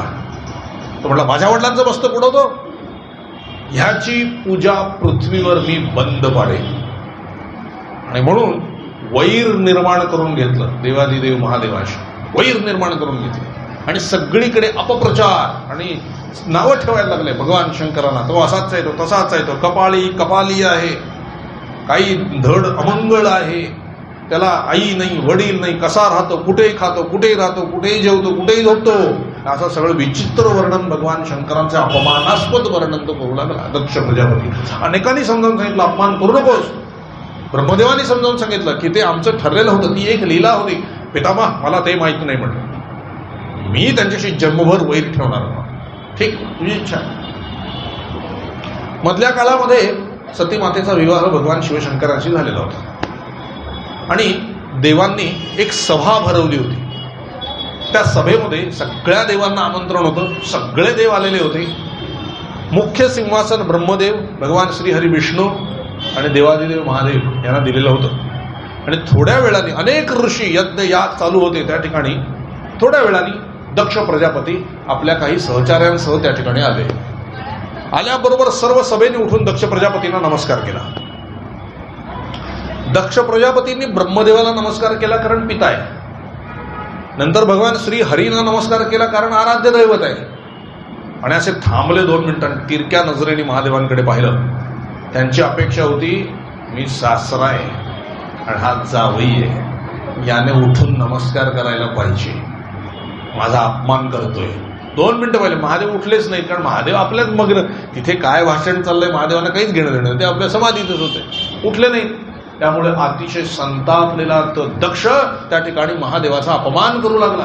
वाटेल तसे शब्द त्यांना बोलू लागला, उलट सुलट काही अपमान करू लागला. तेव्हा त्या ठिकाणी नंदी बसलेले होते. नंदीला क्रोध आला, नंदी उठला आणि एकदम काहीतरी गडबड करणार. तेवढ्यात महादेव म्हणाले, थांब नंदी, अरे आपल्या अंगाला का भोकं पडतात, बोलू दे ना त्याला, काय बोलायचं असेल ते, आपल्यावर थोडी त्याचा काही परिणाम होतोय. नंदी म्हटला, महादेव ते तुम्ही आहात, तुम्ही आता असं करा, तुम्ही इथून आपण आता घरी चलावं म्हणाले, कारण तुम्ही इथून गेल्याशिवाय आम्हाला आमचं काम करता नाही येणार, जे आम्हाला आता करायचं आहे. महादेव म्हणते ठीक आहे, कर्म तशी फळं. महादेव शांतपणाने तिथून निघून गेले, दक्ष राजाला काही न बोलता. आणि ह्या नंदीने आपल्या सगळ्या रुद्रांना घेऊन जी हाणामारी तिथे केली, 2-4 चापट्या दक्षालाही बसल्या, सगळं यज्ञ विध्वंस करून टाकला आणि तिथून निघून गेले. त्या दिवसापासून भगवान विष्णूंनी एक नियम केला, जावयाने सासऱ्याला नमस्कार करू नये, सासू सासऱ्याने जावयाला नमस्कार करावा. म्हणजे पुढच्या भानगडीत नको, नाही का, कळतंय ना, इथून आलेलं आहे ते. आम्हाला विचारावं, जावई लहान आहे, तुम्ही कसे नमस्कार, ते तिकडून आलेलं आहे, गडबड नको, पुन्हा विध्वंस नको, कसला नमस्कार करा की कुठे बिघडतोय, करा बरं. जावई शिव असतो, तांडव केला तर महागात पडतो, नाही का, करा नमस्कार. आणि यज्ञ विध्वंस केला, त्यानंतरही ते चालूच होतं, धुसफूस धुसफूस धुसफूस चालूच होती. मग नंतर दक्षाने स्वतः यज्ञ आरंभ केला. खूप मोठा आहे, मी थोडक्यात सांगतो. स्वतः एक यज्ञ त्या ठिकाणी मांडला आणि सगळ्या देवी देवतांना आमंत्रण केलं. शिवाला बोलवलं नाही. काय आपल्यातच असं असतं का, रुसवे फुगवे नाही, हा तिकडे पण असतं तसंच. हो, सगळ्यांना पत्रिका पाठवल्या, व्हॉट्सअप केल्या, फक्त शंकराला नाही पाठवली. सगळ्यांना यज्ञाचं आमंत्रण दिलं, पण महादेवांना बोलवलं नाही. विमानं जात होती तिकडनं आकाशातनं. पार्वती मातेने विचारलं सती मातेने, हे कोण, काय चाललंय, कुठे चाललंय? तुझ्या वडिलांनी मोठा यज्ञ आरंभ केलेला आहे, त्या यज्ञासाठी सर्व देवांना बोलवलंय, सगळे तिकडेच चालले, मग आपण पण जाऊया. नाही म्हणाले, आपल्याला आमंत्रण नाहीये, आमंत्रण असल्याशिवाय जाऊ नये. का? अहंकाराने नाही हो, न बोलवता गेला तर अपमान पदरात पडेल, तुम्ही चिडाल आणि गडबड करून बसाल, फ्रस्ट्रेशन येईल, त्यापेक्षा जाऊ नका, आमंत्रण नसेल तर. त्याच्यामध्ये एक सुंदर वाक्य रामचरित मानस मध्ये आलेलं आहे. यद्यपि माता पिता, गुरु, सखा म्हणजे मित्र आणि स्वामी म्हणजे नवरा, माता पिता, गुरु, सखा आणि स्वामी यांनी न बोलवताही आपण स्वतःहून जायला पाहिजे. पण जर यांची इच्छा असेल की आपण जाऊ नये, तिथे येऊ नये, तर मात्र जाऊ नये, नाहीतर सर्व शील निघून जातं, म्हणजे तुमचा अपमान होतो, जाऊ नये अशा ठिकाणी. हे भगवान शंकरांनी सती मातेला सांगितलं. सती माता म्हणजे नाही नाही नाही, मला जायचंच आहे. तेव्हा महादेव भांडत बसले नाही, माझं ऐकत नाही असं नाही झालं. महादेव काय म्हणले, ठीक आहे, आता एवढं समजावूनही तू ऐकत नाहीस तर तू जा.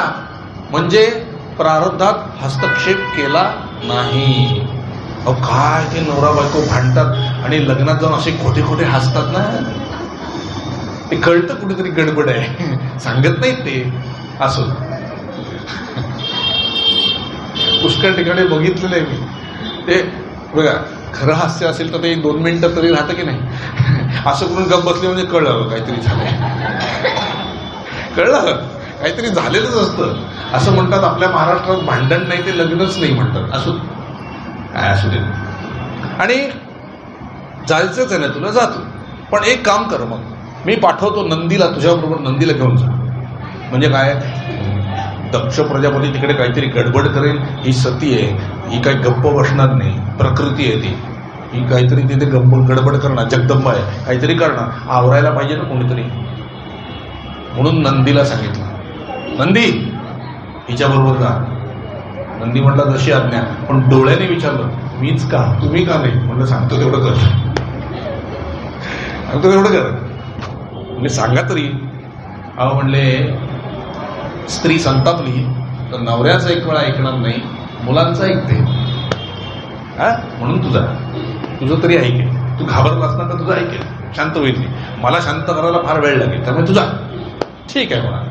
आणि नंदी मातेला घेऊन निघाले, सती मातेला घेऊन निघाले. यज्ञात पोचले. यज्ञामध्ये तोच प्रकार, सगळ्यांचे भाग यज्ञाचे मांडलेले होते, महादेवाचा भाग मांडलेला नव्हता. अतिशय संतापली सती माता आणि वाटेल तशी बडबड करू लागलेली आहे दक्षाला. आणि शेवटी म्हणाली, मला तुमची लाज वाटते की मी तुमची कन्या झाली आहे, तुमच्या वीर्यापासून हे शरीर तयार झालंय. मी म्हणाले, जिथे महादेवांचा अपमान होतो तिथे मी थांबू शकणार नाही, हे शरीरच मला ठेवायचं नाही. असं म्हणून त्या यज्ञकुंडामध्ये उडी मारून सती मातेने शरीर संपवलं. हे जेव्हा शंकरांपर्यंत बातमी गेली, मग जावई संतापले. देवादिदेव महादेव संतापले, प्रचंड क्रोध केला. आपले जटामध्ये एक बट उपटली, जमिनीवर आपटली. वीरभद्र नावाचा रुद्र त्या ठिकाणी प्रगट झाला आणि त्याला आज्ञा झाली, जा यज्ञ मोडून टाक.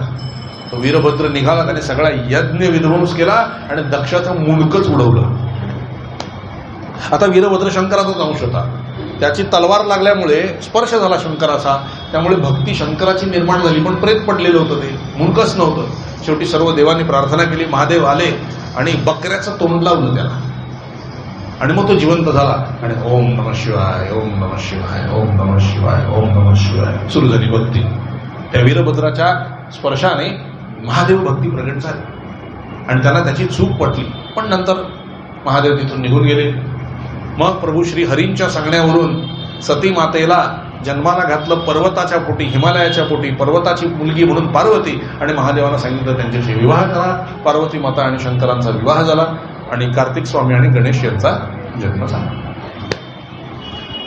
ती कथाच आहे की ज्या वेळेला गणेश जन्म व्हायचा होता ना, तेव्हा पार्वती मातेला नामाचं महत्व पटलेलं होतं, रामाचं महत्व पटलेलं होतं. रामकथा सारख्या त्या ऐकत होत्या.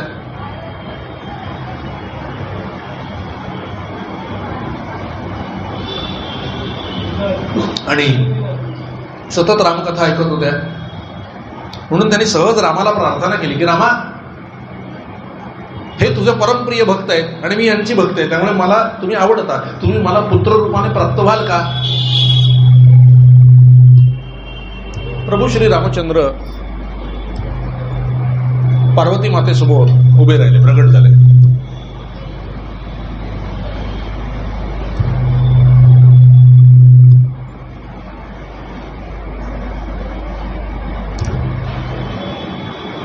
प्रगट झाले आणि काय म्हणाले, मैया तुला माझ्यामुळे फार सहन करावं लागले ना, मीच तुझा पुत्र म्हणून येतो. आणि मग प्रभू श्री रामचंद्रांनी म्हणजे भगवान विष्णूंनीच गणेश अवतार त्यांच्या पोटी धारण केलेला आहे. म्हणून गणपती सुद्धा भगवान विष्णूचा. इथे शिवकथा समाप्त होते. आकुती देवहूती प्रसूती, प्रसूतीचा वंश आपण आता पाहिला. आता येऊ आपण प्रियव्रत. देवहूती बघितलं, आकुती रुचिक नावाच्या प्रजापतीला दिली होती, पुढे कथा येईल. आणि प्रसूतीचा वंश आपण पाहिला. आता 2 मुलांचा वंश राहिलाय, प्रियव्रत आणि उत्तानपाद. त्यापैकी आता आपण उत्तानपादाचा जन्म पाहू.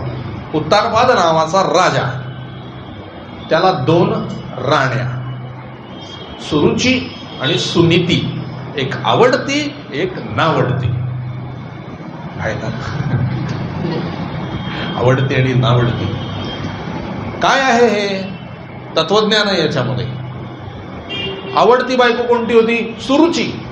आणि नावडती बायको कोणती होती? सुनीती. सुरुची म्हणजे चांगली चव. चांगली चव सगळ्यांना आवडते की नाही? त्याला म्हणायचं आवडती. आवडती बायको. चांगले चांगले पदार्थ खायला आवडतात की नाही आपल्याला? रुची म्हणजे चव. आणि सुनीती, नीतीचं वर्तन करायला कोणालाच आवडत नाही. खरे, नेहमी खरे बोलावे हे शाळेच्या फळ्यावरच असतो. प्रत्यक्ष जीवनात किती येतो देव जाणे. नेहमी खरे बोलावे, सगळ्यांशी प्रामाणिकपणे वागावं, जे तुम्ही जसे आहात तसे दाखवा, ही सगळी नीती आहे. नीतीने वागायला कोणालाच आवडत नाही, म्हणून ती नावडती बायको. लक्षात आलं? हे खुणा आहे, सिंबॉलिक आहे. पण सुरुचीच्या पोटी उत्तम नावाचा मुलगा जन्माला आला. उत्तम म्हणजे छान. आणि सुनीतीच्या पोटी ध्रुव जन्माला आला. ध्रुव म्हणजे कायम असणारा. म्हणून नीतीच्याच पोटी फळं चांगली लागतात, चवीच्या पोटी लागत नाहीत. अहो, ही इंद्रिय इतकी बदमाश असतात ना, किती आपण त्याचे चोचले पुरवतो. कानाचे चोचले, हेडफोन घालून दिवसभर गाणी ऐकत एकटंच रस्त्यातनं डोलत असते. सारखं चव, चांगलं काहीतरी खायला प्यायला पाहिजे. नाक अत्तर बित्तर घेऊन सुगंध घेत बसतात बघा, नाही का? डोळे चांगलं चांगलं चांगलं चांगलं काहीतरी काय बघत असतात, देव जाणे रात्रभर दिवसभर. तर डोळ्यातच जाऊन बसायचं बाकी आहे आता. मला वाटतं पुढे आता जी मुलं जन्माला येतील ना, ते बाहुल्यांसमोर मोबाईलच घेऊन येतील असे काय असू देत. ह्या इंद्रियांचे आपण एवढे चोचले पुरवतो, पण ही इंद्रिय कशी असतात बघा, आपली साथ सोडतात. खरं आपण लाड पुरवतो तर आपलं कौतुक केलं पाहिजे ना, पण हेच कान बहिरे होतात. बस मेल्या म्हणाले, एवढं ऐकवतोस ना, आता ऐकूच येणार नाही. हेच डोळे जेवढे तुम्ही त्यांना सिनेमे बिनेमे दाखवता ना, ह्याचेच नंबर जातात.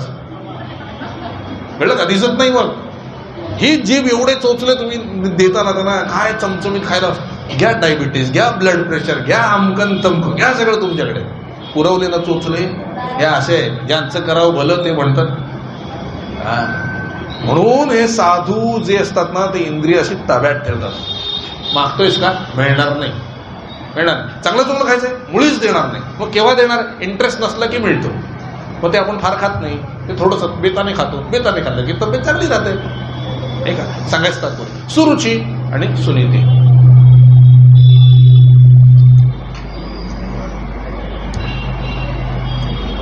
हरी हरी हरी हरी हरी हरी हरी हरी. सुरुचीला उत्तम नावाचा मुलगा, सुनीतीला ध्रुव नावाचा मुलगा. एकदा उत्तानपाद राजा आपल्या सिंहासनावर बसलेला होता.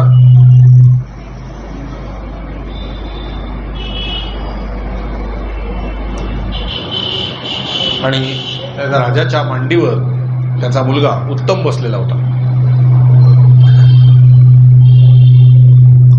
परीक्षा आहे, परीक्षा. नाही तर आला आता उठेल काहीतरी करा. आमचे एक्सपर्ट आले.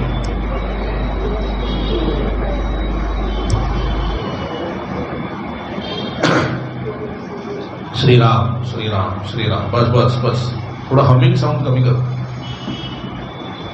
श्रीराम श्रीराम श्रीराम श्रीराम. बस बस बस बस बस बस बस. श्रीराम. इथेच बस तू जरा.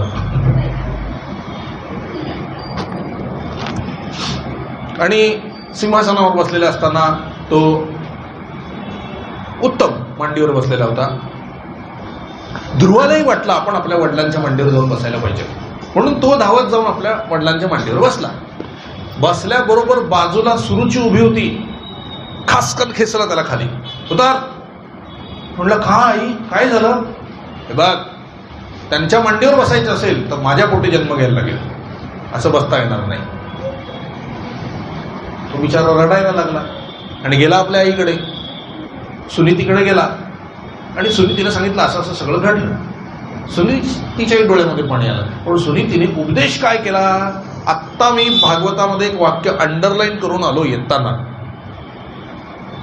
जो जीवाला जन्म मृत्यूच्या चक्रातून सोडवत नाही तो गुरु गुरु नव्हे, ती माता माता नव्हे, तो पिता पिता नव्हे, तो मित्र मित्र नव्हे, ते आप्तजन आप्तजन नव्हे. जन्म मृत्यूच्या चक्रातून जो सोडवत नाही तो. लक्षात आलं? तसं सुनीतीने उपदेश काय केला? बाळा, असं नाही सांगितलं, असं म्हणाली का थांब भांडते, असं नाही म्हणाली. काय म्हणाली? बाळा, ह्या जगामध्ये तपश्चर्येशिवाय कुठलीही गोष्ट सहजगत्या मिळत नाही. तू आता वनात जा, तपश्चर्या कर आणि मग तुला जी हवी ती गोष्ट प्राप्त होऊ शकते.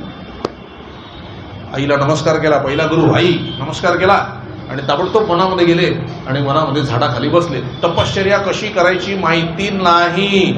6 वर्षाचंच बालक आहे, 60 नाही, 6च वर्षाचं आहे आणि जाऊन झाडाखाली बसलं. काय कशी तपश्चर्या करायची, काय करायची माहित नाही. ते काय म्हणाले? ध्रुव बाळ काय म्हणला? देवा, मी तुझ्यासाठी इथं बसलोय, मला तप करायचंय, तुझी प्राप्ती करून घ्यायची आहे, मला काहीच कळत नाही, आता तुझ्यावर माझा भार आहे, असं म्हणून डोळे झाकून स्वस्त आश्रित. आता जबाबदारी देवावर पडली. देवाने नारद महामुनींना हाक मारले, नारद मुनी जरा बघा आमच्या बाळाकडे. नारद मुनी आले, नारायण नारायण नारायण. डोळे उघडले ध्रुव बाळाने. पहिली परीक्षा होते, मग रिझल्ट येतो. नारद मुनी काय म्हणले? बाळा, अरे एवढ्या लहान वयामध्ये इथे तपश्चर्या वगैरे काय करत बसलास? जा, तुझं खेळण्याचं खाण्याचं वय आहे, मस्त जा, वडिलांचं राज्य आहे, खा खेळ मजा कर, तपश्चर्या वगैरे नंतर बघू. बाळाने उत्तर काय दिलं? महाराज, आपल्याला माझा नमस्कार असो, माझ्या काही कामाचं असेल तर आपण सांगावं, नाही तर पुढे जावं, असा निर्धार पाहिजे. तेव्हा नारदांना कळलं हा खरा आहे. नारद काय म्हणले? भगवंतांनी मला त्याच्याकरताच पाठवलंय, तुला मी आता मंत्र देतो म्हणाले. तो मंत्र म्हण, त्या मंत्राने तुला भगवंताची प्राप्ती होईल, तुला जे हवं असेल ते मिळेल. कानात मंत्र दिला, ओम नमो भगवते वासुदेवाय. मंत्र दिला, नमस्कार केला आणि जप करायला सुरुवात केली. मन शुद्धच होतं, कारण 6च वर्षाचे बालक होते, मन शुद्धच होतं. आणि एवढा जप केला तन्मयतेने, एकाग्रतेने, प्रेमाने, आवडीने, की 4 महिन्यातच भगवान श्रीहरी गरुडावरून आपल्या बालभक्ताला बघायला आले. आणि बालभक्ताला गरुडावरून बघायला आल्यानंतर हाक मारली, बाळ ध्रुव, मी आलोय, मी आलोय, डोळे उघड, डोळे उघड. आतमध्ये जे भगवान श्रीहरीचं ध्यान होतं, डोळे उघडल्याबरोबर समोर तेच दिसायला लागलं. नीलवर्ण, श्यामवर्ण, शंख चक्र गदा पद्म धारण केलेले, वनमाला धारण केलेले भगवान श्रीहरी. नमस्कार केला, डोळ्यातनं गळगळ अश्रू यायला लागले. भगवंताचे डोळ्यात पाणी आलं आणि म्हणले, बाळ काय पाहिजे तुला? म्हणाले, भगवान, मला असं स्थान द्या की जिथून मला कधीही कोणी खाली उतरवणार नाही. असं स्थान असतं का? आहे, सांगतो तुम्हाला. भगवंतांनी आशीर्वाद दिला, म्हणाले, तथास्तु. सगळ्या जगाचा मध्ये जरी प्रलय झाला तरी माझ्या वैकुंठामध्ये कधी प्रलयाचा संबंध येत नाही. माझ्या वैकुंठातच मी तुझ्यासाठी एक खास लोक बनवतो.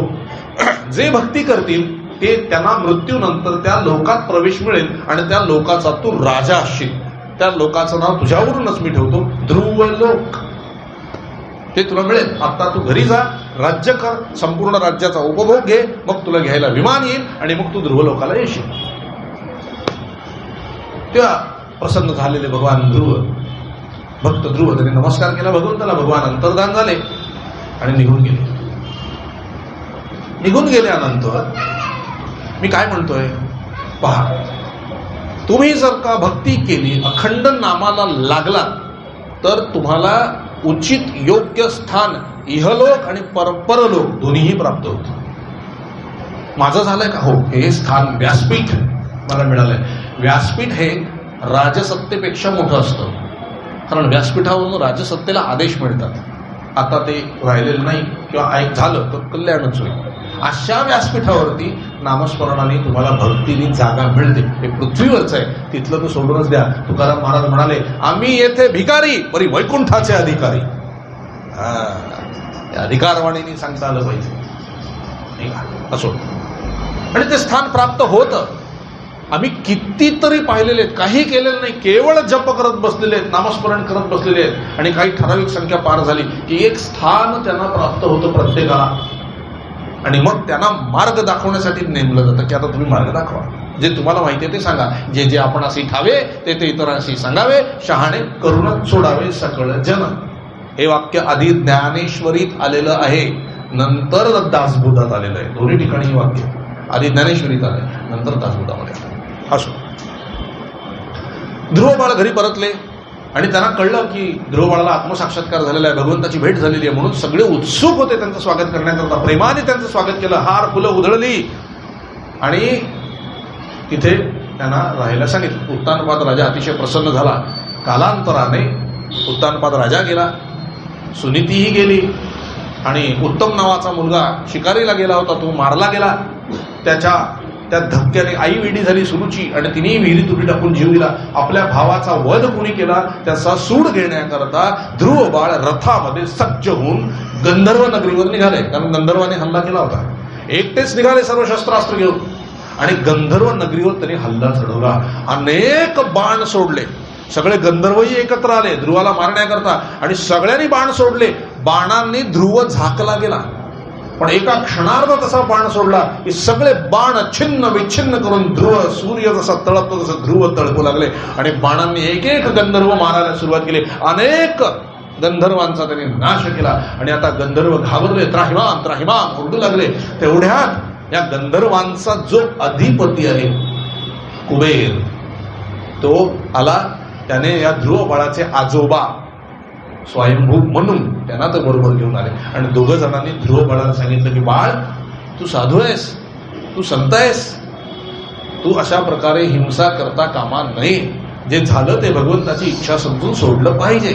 तू आता घरी जा, राज्य कर, तुला विमान येईल आणि तू एवढं नामस्मरण केलंस की काळाच्या डोक्यावर पाय ठेवून तू वैकुंठाला जाशील. आणि खरोखर ते युद्ध थांबवलं. अनेक वरदानं त्यांना प्राप्त झाली आणि ध्रुव बाळ घरी गेले. अनेक वर्ष राज्य केलं आणि मग शेवटी त्यांना घ्यायला वैकुंठातून विमान आलं. आता विमान वर होतं, ध्रुव बाळ लहानच होते, म्हणजे त्या मानाने आता वरती चढणार कसं? तर जो काल भगवान आहे, काळ, मृत्यू काळ, तो खाली उतरला, गुडघ्यावर बसला, नमस्कार केला ध्रुव बाळाला आणि सांगितलं, ध्रुव बाळ, आपण माझ्या डोक्यावर पाय ठेवून विमानात बसावं. आणि त्याप्रमाणे अखंड नाम घेतल्यामुळे काळाच्या डोक्यावर पाय ठेवून ध्रुव बाळ वैकुंठाला जाणाऱ्या विमानात बसले आणि ध्रुव लोकाला निघून गेले. ही ध्रुव बाळाची कथा या ठिकाणी सांगतो. या ध्रुव बाळाच्या वंशामध्ये पुढे अनेक राजे झालेले. त्यामध्ये एक जो राजा झाला अग्नी, त्याचा एक मुलगा झाला वेन. अग्निंदचा मुलगा आहे वेन. हा वेन राजा अतिशय वाईट होता. तो स्वतःलाच देव समजत असे. त्याला कंटाळून त्याचे वडील संन्यास घेऊन निघून गेलेले होते आणि हा इतका त्रास द्यायचा प्रजेला. कुठेही भगवंताची पूजा अर्चा होऊ द्यायचा नाही, पोथी पुराण होऊ द्यायचा नाही, काहीही होऊ द्यायचा नाही. हा सगळं बंद करून ठेवलं होतं. मीच देव आहे, माझाच सगळ्यांना नमस्कार करा, असं तो करायचा. साधू संतांना वाटलं की हा सर्वनाश करून ठेवेल सर्व पृथ्वीचा, याला वेळीच आवरलं पाहिजे, म्हणून साधू संतांनी शाप देऊन त्याला मारून टाकला. मारून टाकल्याबरोबर त्याचं प्रेत सांभाळूनच ठेवलेलं होतं. तेवढ्यात बाहेरच्या शत्रू चाल करून आले त्या नगरीवर. साधू संतांना वाटलं, बाप रे, राजा होता तोपर्यंत कोणी आलं नाही, जसा राजा गेला तसं सगळे चाल करून आले, आता काहीतरी आपल्याला केलं पाहिजे. म्हणून त्यांनी त्या वेनाच्या शरीराचं मंथन करायला सुरुवात केली. डाव्या बाजूचं मंथन केल्याबरोबर अनेक कृत्या राक्षसी निर्माण झाल्या. त्या साधू संतांनी आपापल्या शक्तीने संपवल्या. मग म्हणाले, उजव्या बाजूचं आपण मंथन करू. जसं उजव्या हाताचं मंथन करायला घेतलं, त्यातून एक दिव्य पुरुष प्रगट झाला आणि एक दिव्य स्त्री प्रगट झाली. एक पुरुष आणि स्त्री यांची जोडी प्रगट झाली. दिसायला राजबिंडा होता तोच भगवंताचा अवतार राजा पृथुराजाचा जन्म तिथे झाला, प्रगट झाला. आणि ती जी त्याची पत्नी, तीही जन्माला आली होती, तिचं नाव अर्ची. पृथु आणि अर्ची. पृथुराजा जसा वाढला, मोठा झाला, धनुष्य बाण घेऊन हातामध्ये उभा होता, तेवढ्यात स्वर्गातून पुष्पवृष्टी झाली. तेवढ्यात तो राजा काय म्हणतोय, पृथुराजा, मी असं अजून काहीच काम केलेलं नाही की जेणेकरून तुम्ही माझ्यावर पुष्पवृष्टी करावी. किती प्रामाणिकपणा आहे, नाही का? नाही तर काहीच न करण्याला आमच्यावर फुलं उधळा. ते काय म्हणले प्रामाणिकपणे, अजून मी काहीही असं काम केलं नाही की तुम्ही माझा सत्कार करावा आणि माझ्यावर फुलं उधळावी, आधी मला काहीतरी काम करू द्या. मग ह्या पृथ्वीराजा म्हणजे पृथ्वीवरचा पहिला शेतकरी आहे. याच्याच नावावरून पृथ्वीला पृथ्वी असं नाव पडलंय. आधी या पृथ्वीला अवनी असं म्हणत असत. अवनी म्हणजे काय? अन्न वस्त्र निवारा, अवनी. या अवनीला पृथ्वीराजाने शिस्तबद्ध केलं म्हणून पृथ्वी असं नाव पडलं. काय केलं यांनी? शेती केली, अनेक खनिज बाहेर काढली, अन्न पदार्थ बाहेर काढले, रस्ते नीट बनवले, गावं बसवली, शहरं बसवली, पृथ्वी नीट केली म्हणून त्याचा सत्कार केला आणि म्हणून पृथ्वी असं नाव आपल्या पृथ्वीला पडलेलं आहे. सगळं काम याचं झालं. सर्व दुष्टांना शासन केलं, साधूंचं रक्षण केलं, अनेक यज्ञ याग केले, त्याचं पृथ्वीवरचं काम पूर्ण झालं. तेव्हा त्याने 100 अश्वमेध यज्ञ करण्याचा संकल्प केला. यज्ञयाग करत होता तो, त्याप्रमाणे यज्ञ करण्याचा संकल्प केला. 40 यज्ञ झाले, 50 झाले, 60 झाले, 70 झाले, 80 झाले, 90 झाले, 95 यज्ञ झाले. इंद्र घाबरला. इंद्राला वाटलं याने 100वा यज्ञ पूर्ण केला की आपलं राज्य इंद्रपद जाऊन त्याच्याकडे येईल. त्याला हे कळलं नाही की हे भगवान आहेत. भगवान श्रीहरीचाच अवतार होता ना, पण कळलं नाही.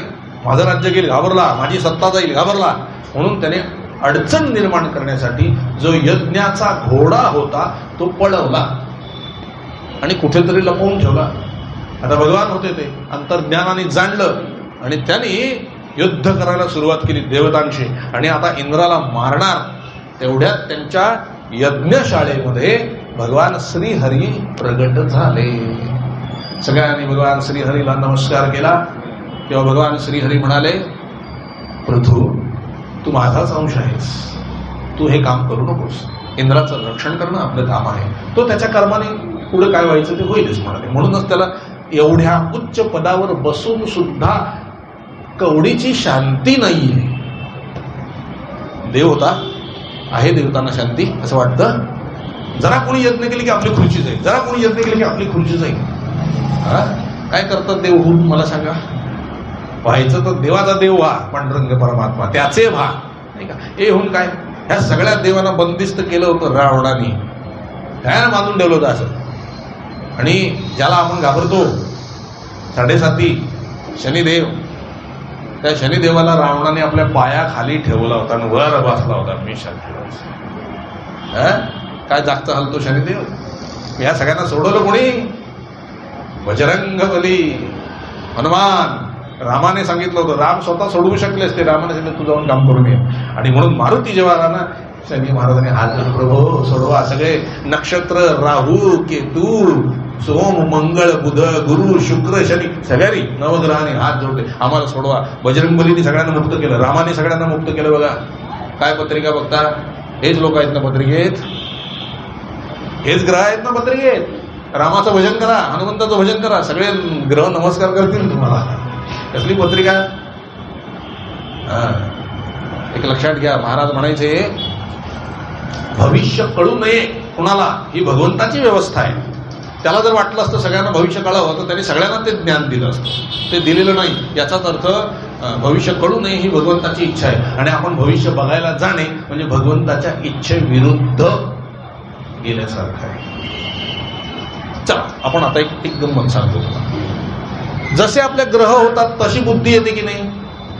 बरोबर की? त्या पद्धतीने आपण बोलतो आणि वागतो. कुठल्या तरी एकच भविष्य सांगणारा तुम्ही बघा आणि त्याच्याकडे दर आठवड्याला जा. तो प्रत्येक आठवड्याला तुम्हाला वेगळं भविष्य सांगेल. का होतं असं? मागच्या आठवड्यात वेगळा ग्रह त्याच्याही तो डोक्यावर काम करतोय. त्याचे ग्रह बदलले की तो वेगळं भविष्य सांगेल. त्याचा पुढचा ग्रह आला की तो वेगळं भविष्य सांगेल. भविष्यशास्त्राला लक्ष्मी मातेचा शाप आहे की ते कधीही 100% खरं होणार नाही. भृगु संहिता. मग कशाला त्याच्या नादी लागतात? भगवंताला धरा घट्ट, सगळं भविष्य बाजूला होतं. भगवंत त्वमेव माताच्या पितात्व, तूच आमचं भविष्य आहेस म्हणजे मोकळं, नाही का? असू दे. भगवान श्रीहरी प्रगट झाले आणि त्यांनी सांगितलं की जाऊ दे, त्याला काही शांतता नाही. एवढा इंद्र झालाय, एवढे 100 यज्ञ केले त्याने, पण अश्वमेध यज्ञ करूनही त्याच्या मनाला शांती आणि समाधान नाही. योग याग विधी येणे नोहे सिद्धी, वायाची उपाधी दंभ धर्म. आहे का काही उपयोग त्याचा? काही नाही. सुख नाही, शांती नाही, काही मिळणार. कशाने मिळेल समाधान? नामाने, भगवंताच्या स्मरणाने. काही समाधान नाही म्हणाले इंद्राला. भानगडीत पडू नको. असं कर, तुझे हे 99 यज्ञच मी 100 यज्ञ म्हणून स्वीकार करतो. तुला इंद्राचं राज्यपद हवंय का? भगवान पृथ्वी म्हणाले थोडंच, त्याच्यासाठी थोडंच मी यज्ञ केले, मी निष्काम भक्ती केली, मला काही नको. मला काय मागितलं बघा. हा काय मागायचं असतं ते म्हटलं काहीतरी माग ना पृथ्वीराजा. म्हणाले द्यायचंच असेल तर मला 1000 कान द्या. त्या 1000 कानांनी मी तुमची कथा ऐकेन, मी सत्संग ऐकेन. हे मागणं पाहिजे. 1000 कान, 2 कानाने तृप्ती होत नाही. 1000 कान द्या म्हणजे मी तुमची कथा ऐकेन, तृप्त होईल. याला म्हणायचं सत्संग. आणि भगवंताने आशीर्वाद दिला. आणि मग काही काळानंतर अखंड सत्संगानंतर भगवान पृथ्वीने आपला अवतार संपवला. भगवान श्रीहरीमध्ये ते विलीन झाले. इथं 4था स्कंद संपतो. आता आपण 5व्या स्कंदावर येऊ. 5 आणि 6 दोन्ही आज संपवायचा आहे 15 मिनिटात. कारण उद्या कन्हैया आणायचा आहे. आणायचा म्हणजे तोच येणार आहे. तोच इथे बसून सगळं फिटिंग करत असतो. काय बोलायचं काही नाही का. बोलविता धणी वेगळाची. 5व्या स्कंदामध्ये आता प्रियव्रत आहे. आपण आता कोणाचा पाहिला? उत्तानपादाचा वंश पाहिला. आता प्रियव्रताचा भाऊ. प्रियव्रत नावाचा राजा, तोही अतिशय शूर होता, सूर्याप्रमाणे तेजस्वी होता. ह्या राजाला पुढे नाभी नावाचा मुलगा झाला. या नाभीला पुढे ऋषभदेव नावाचा मुलगा झाला. ऋषभदेव म्हणजे भगवंताचा अवतार आहे. ह्या ऋषभदेवांनी परमहंस मार्ग प्रगट केला. जैन धर्माची स्थापना केली ऋषभदेव. परमहंस मार्ग काय आहे? आचरायला जाऊ नका, नुसतं ऐकून ठेवा. परमहंस मार्ग म्हणजे कसलाही संग्रह करायचा नाही, अवधूत वृत्तीने नुसतं पडून राहायचं. भगवंत पुरवेल तर मिळेल, नाही तर नाही मिळणार, पडून राहायचं.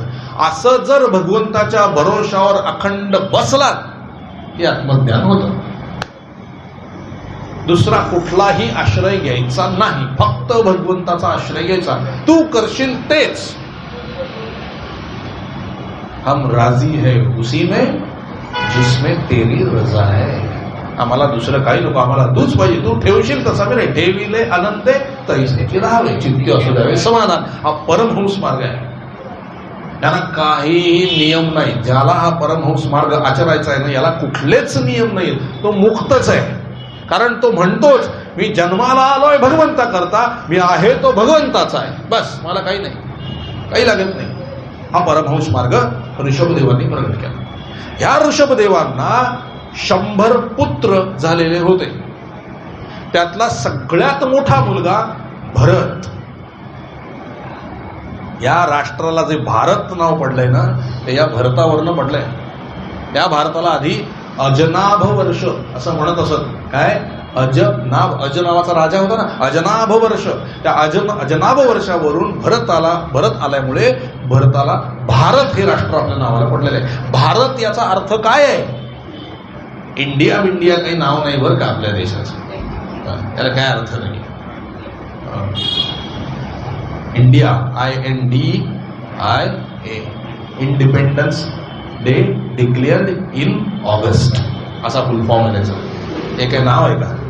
इतर देशांची नावं जी आहेत तीच ठेवली आहेत. आपल्या देशाचं का बदलतात? आपल्या देशाचं नाव भारत आहे. भारत भूमी. भा म्हणजे अध्यात्म. अध्यात्मामध्ये रत असलेली भूमी ही भारत भूमी आहे. लक्षात ठेवा, हे आपलं व्याख्या आहे भारत, म्हणून श्रेष्ठ नाव आहे भारत. असे ऋषभदेवांचा पहिला मुलगा भरत. आणि अशी 100 मुलं आहेत. भरतानंतरची जी 9 मुलं आहेत त्यांची नावं आहेत हरी, अंतरिक्ष, कवी. हे जे आहेत ना, हे कलियुगामध्ये नवनारायण झालेले आहेत, नवनाथ ते हे आहेत. आणि त्याच्यानंतरची पुढची सगळी जी मुलं आहेत ती सगळी त्या भरत राजाचे सैन्य झालेलं आहे. भरत राजा मोठा होता म्हणून तो राजा झाला. त्याला राज्य देऊन ऋषभदेव निघून गेले. भरत राजा झाला. पुष्कळ वर्ष त्याने खूप चांगलं राज्य चालवलं, सगळ्यांना सुखी केलं, आनंदी केलं, साधू संतांची सेवा केली. आणि आता त्याला वाटलं आपल्या मुलांना गादीवर बसवून आपण आता परमार्थ प्राप्तीसाठी निघालं पाहिजे. म्हणून तो परमार्थ प्राप्तीसाठी निघाला, जंगलात गेला. या गोष्टीचं तात्पर्य खूप चांगलं आहे, नीट लक्ष देऊन ऐका. या कथेचा उद्देश असा आहे, अंतिमती सा गती. जसं आपल्याला मरणसमयी मती होते त्याप्रमाणे आपला पुढला जन्म ठरतो. ऐका, हा राजा निघाला, जंगलात गेला आणि जंगलामध्ये जाऊन तो तप करू लागला. सकाळी उठून 3-3, 4-4 तास जपामध्ये घालवे. नंतर स्नान वगैरे करून, देवतांची पूजा वगैरे करून, थोडंसं काहीतरी फलाहार करून, पुन्हा दुपारचं 1 तासभर विश्रांती घेऊन, पुन्हा काहीतरी वाचन, पोथी, पुराण सगळं घेऊन, संध्याकाळी सत्संग करून, रात्री पुन्हा कीर्तन करत आणि रात्री नामस्मरण करत झोपी जायचं. असा याचा क्रम होता. एक दिवस असाच गंडकी नदीच्या काठी त्यांचा आश्रम होता बांधलेला. त्या ठिकाणी ते राहत होते, राजा भरत, आणि तपश्चर्येला बसलेले होते. त्यावेळी दिवशी जपामध्ये तंद्री लागली. 4-5 तास ते जपातून उठले नाहीत आणि एकदम वाघाच्या डरकाळीचा आवाज आला. ते नदीवरच होते, तिथे गंडकी नदीवर वाघाच्या डरकाळीचा आवाज आला आणि त्याने डोळे उघडले. बघितलं तर त्या वाघाच्या डरकाळीच्या आवाजाने एक गर्भवती असलेली हरिणी, जी पाणी प्यायला गंडकी नदीवर आलेली होती, ती वाघाच्या डरकाळीने भिवून तिने उडी ह्या तीरावरून त्या तीरावर मारली आणि उडी मारताना ती प्रसूत झाली आणि त्याचे पाडस होतं ते पाण्यात पडलं.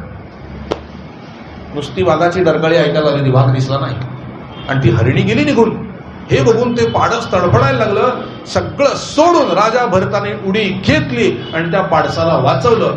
2-3 दिवस त्या हरिणीचा शोध घेतला, ती हरिणी कुठेही सापडली नाही. शेवटी राजा भरताने हरिणीला स्वतः सांभाळायला घेतलं, त्या पाडसाला, छोट्या पिलाला. मग आता त्याच्याकरता दुधाची व्यवस्था आली, त्याच्याकरता खाण्याची व्यवस्था आली. इकडे तिकडे फिरून त्याच्याकरता चारा आणणं, त्याला दूध पाजणं, त्याच्याकडे सगळं लक्ष लागणं. मग सहवासाने प्रेम बसतं. त्या सहवासामुळे परमार्थ कमी होऊ लागला, प्रपंच वाढू लागला. जो प्रपंचाचा त्याग करून तो जंगलात आला होता, जंगलातच प्रपंच सुरू झाला. आता त्या मुलाचे सगळे लाड, त्या पाडसाचे लाड, हळूच त्याच्या पायामध्ये घुंगरू बांधले. तो चालायचा म्हणजे छन छन आवाज यायचा. आवडायचं राजाला फार. कुठे गेला तो, कुठे गेला तो, माझा तो कुठे गेला, माझा तो कुठे गेला, म्हणून अगदी जीवापाड त्याचं कासावी सगळं लक्ष, अनुसंधान जर कसलं राहिलं असेल राजाला, पाडसाचं राहिलं, हरणाचं. आणि असे अनेक वर्ष निघून गेली आणि मृत्यू समय जवळ आल्यानंतर जेव्हा काळ घ्यायला आला, राजाला आठवलं माझं ते पाडस कुठे आहे. त्या हरणाचं स्मरण झालं आणि राजाने देह सोडला आणि जन्म मिळाला हरणाचा. लक्षात घ्या, अंतिमतीसा गती. हरणाच्या जन्मात आल्यानंतर पश्चाताप झाला. तपश्चर्या झाली होती, त्यामुळे बुद्धी शिल्लक होती, तप करता येत होतं.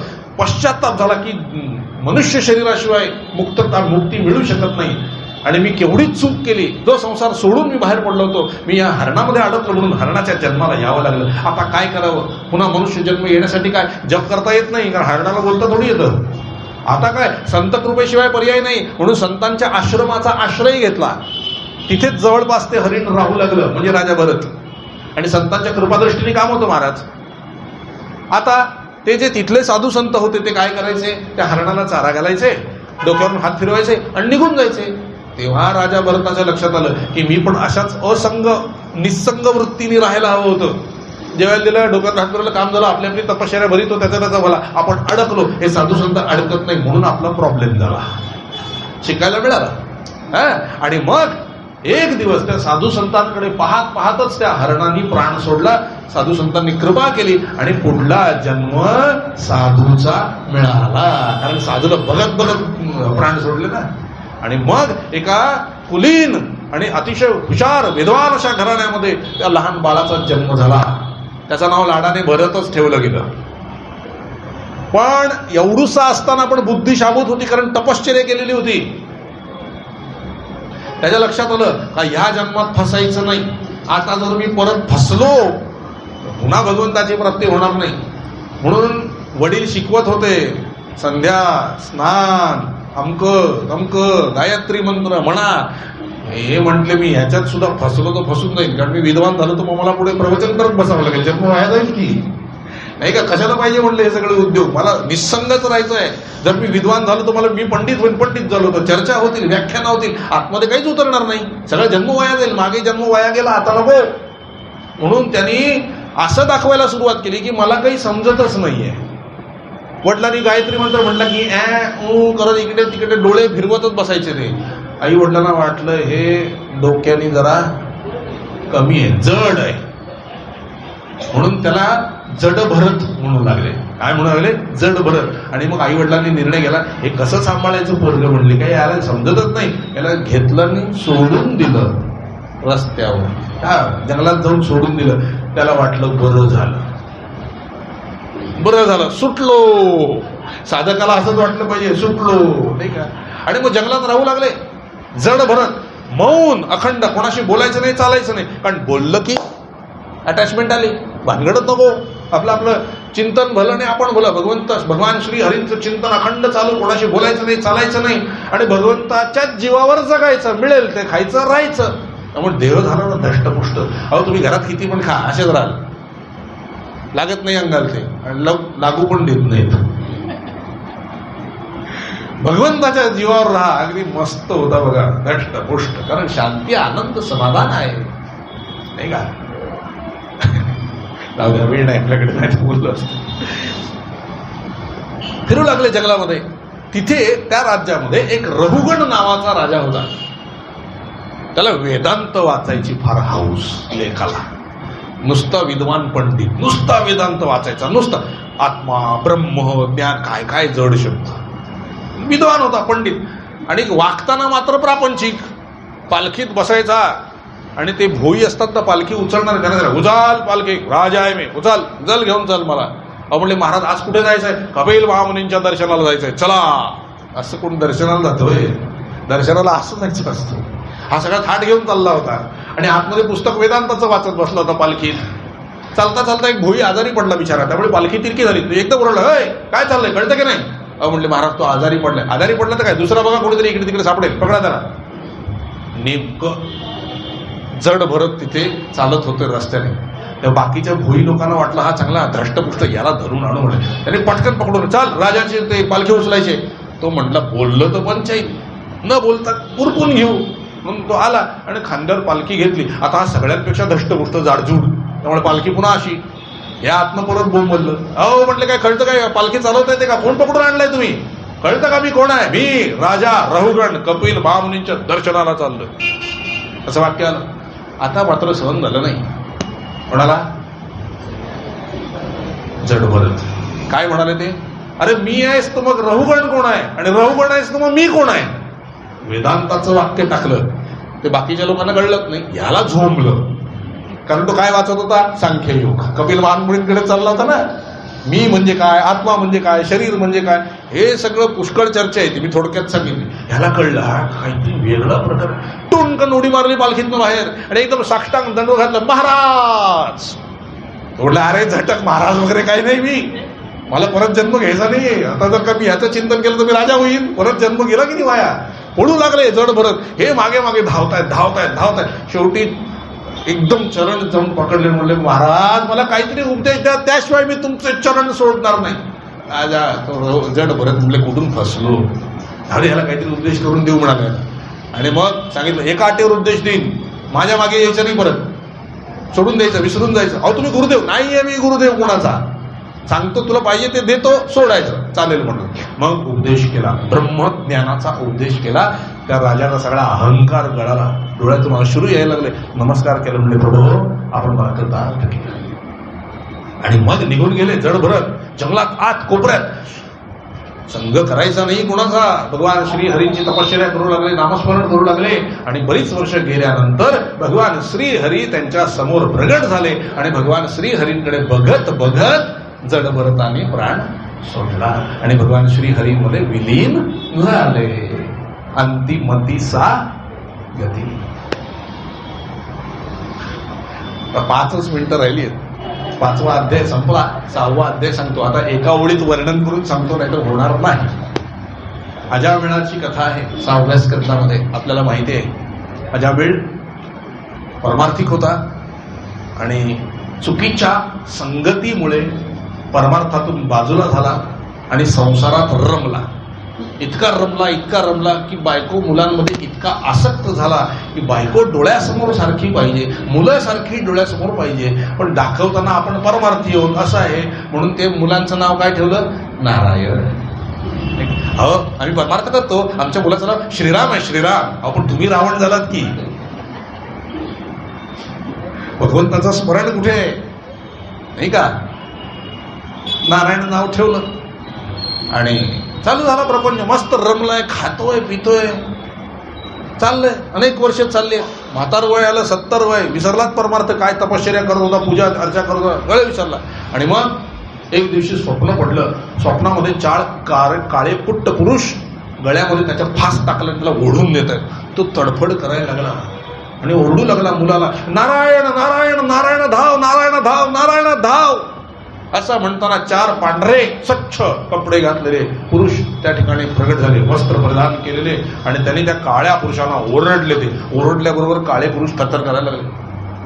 ते काळे पुरुष म्हणजे यमदूत होते आणि हे पांढरे पुरुष म्हणजे विष्णुदूत होते. विष्णुदूत ओरडले, हा आमचा माणूस आहे. हो म्हणले, तुमचा माणूस काय? जन्मभर पाप केली त्यांनी, उलटी सुलटी कर्म केली आहे. आणि आता तुमचा माणूस कसा? तो नारायण नारायण म्हणलं, आमच्या भगवंताला बोलवलंय तुम्ही म्हणून तो आमचा माणूस आहे. अहो म्हणले, त्यांनी तुमच्या नारायणाला बोलवलं नाही, त्यांनी त्याच्या मुलाला हाक मारली, नारायण नारायण.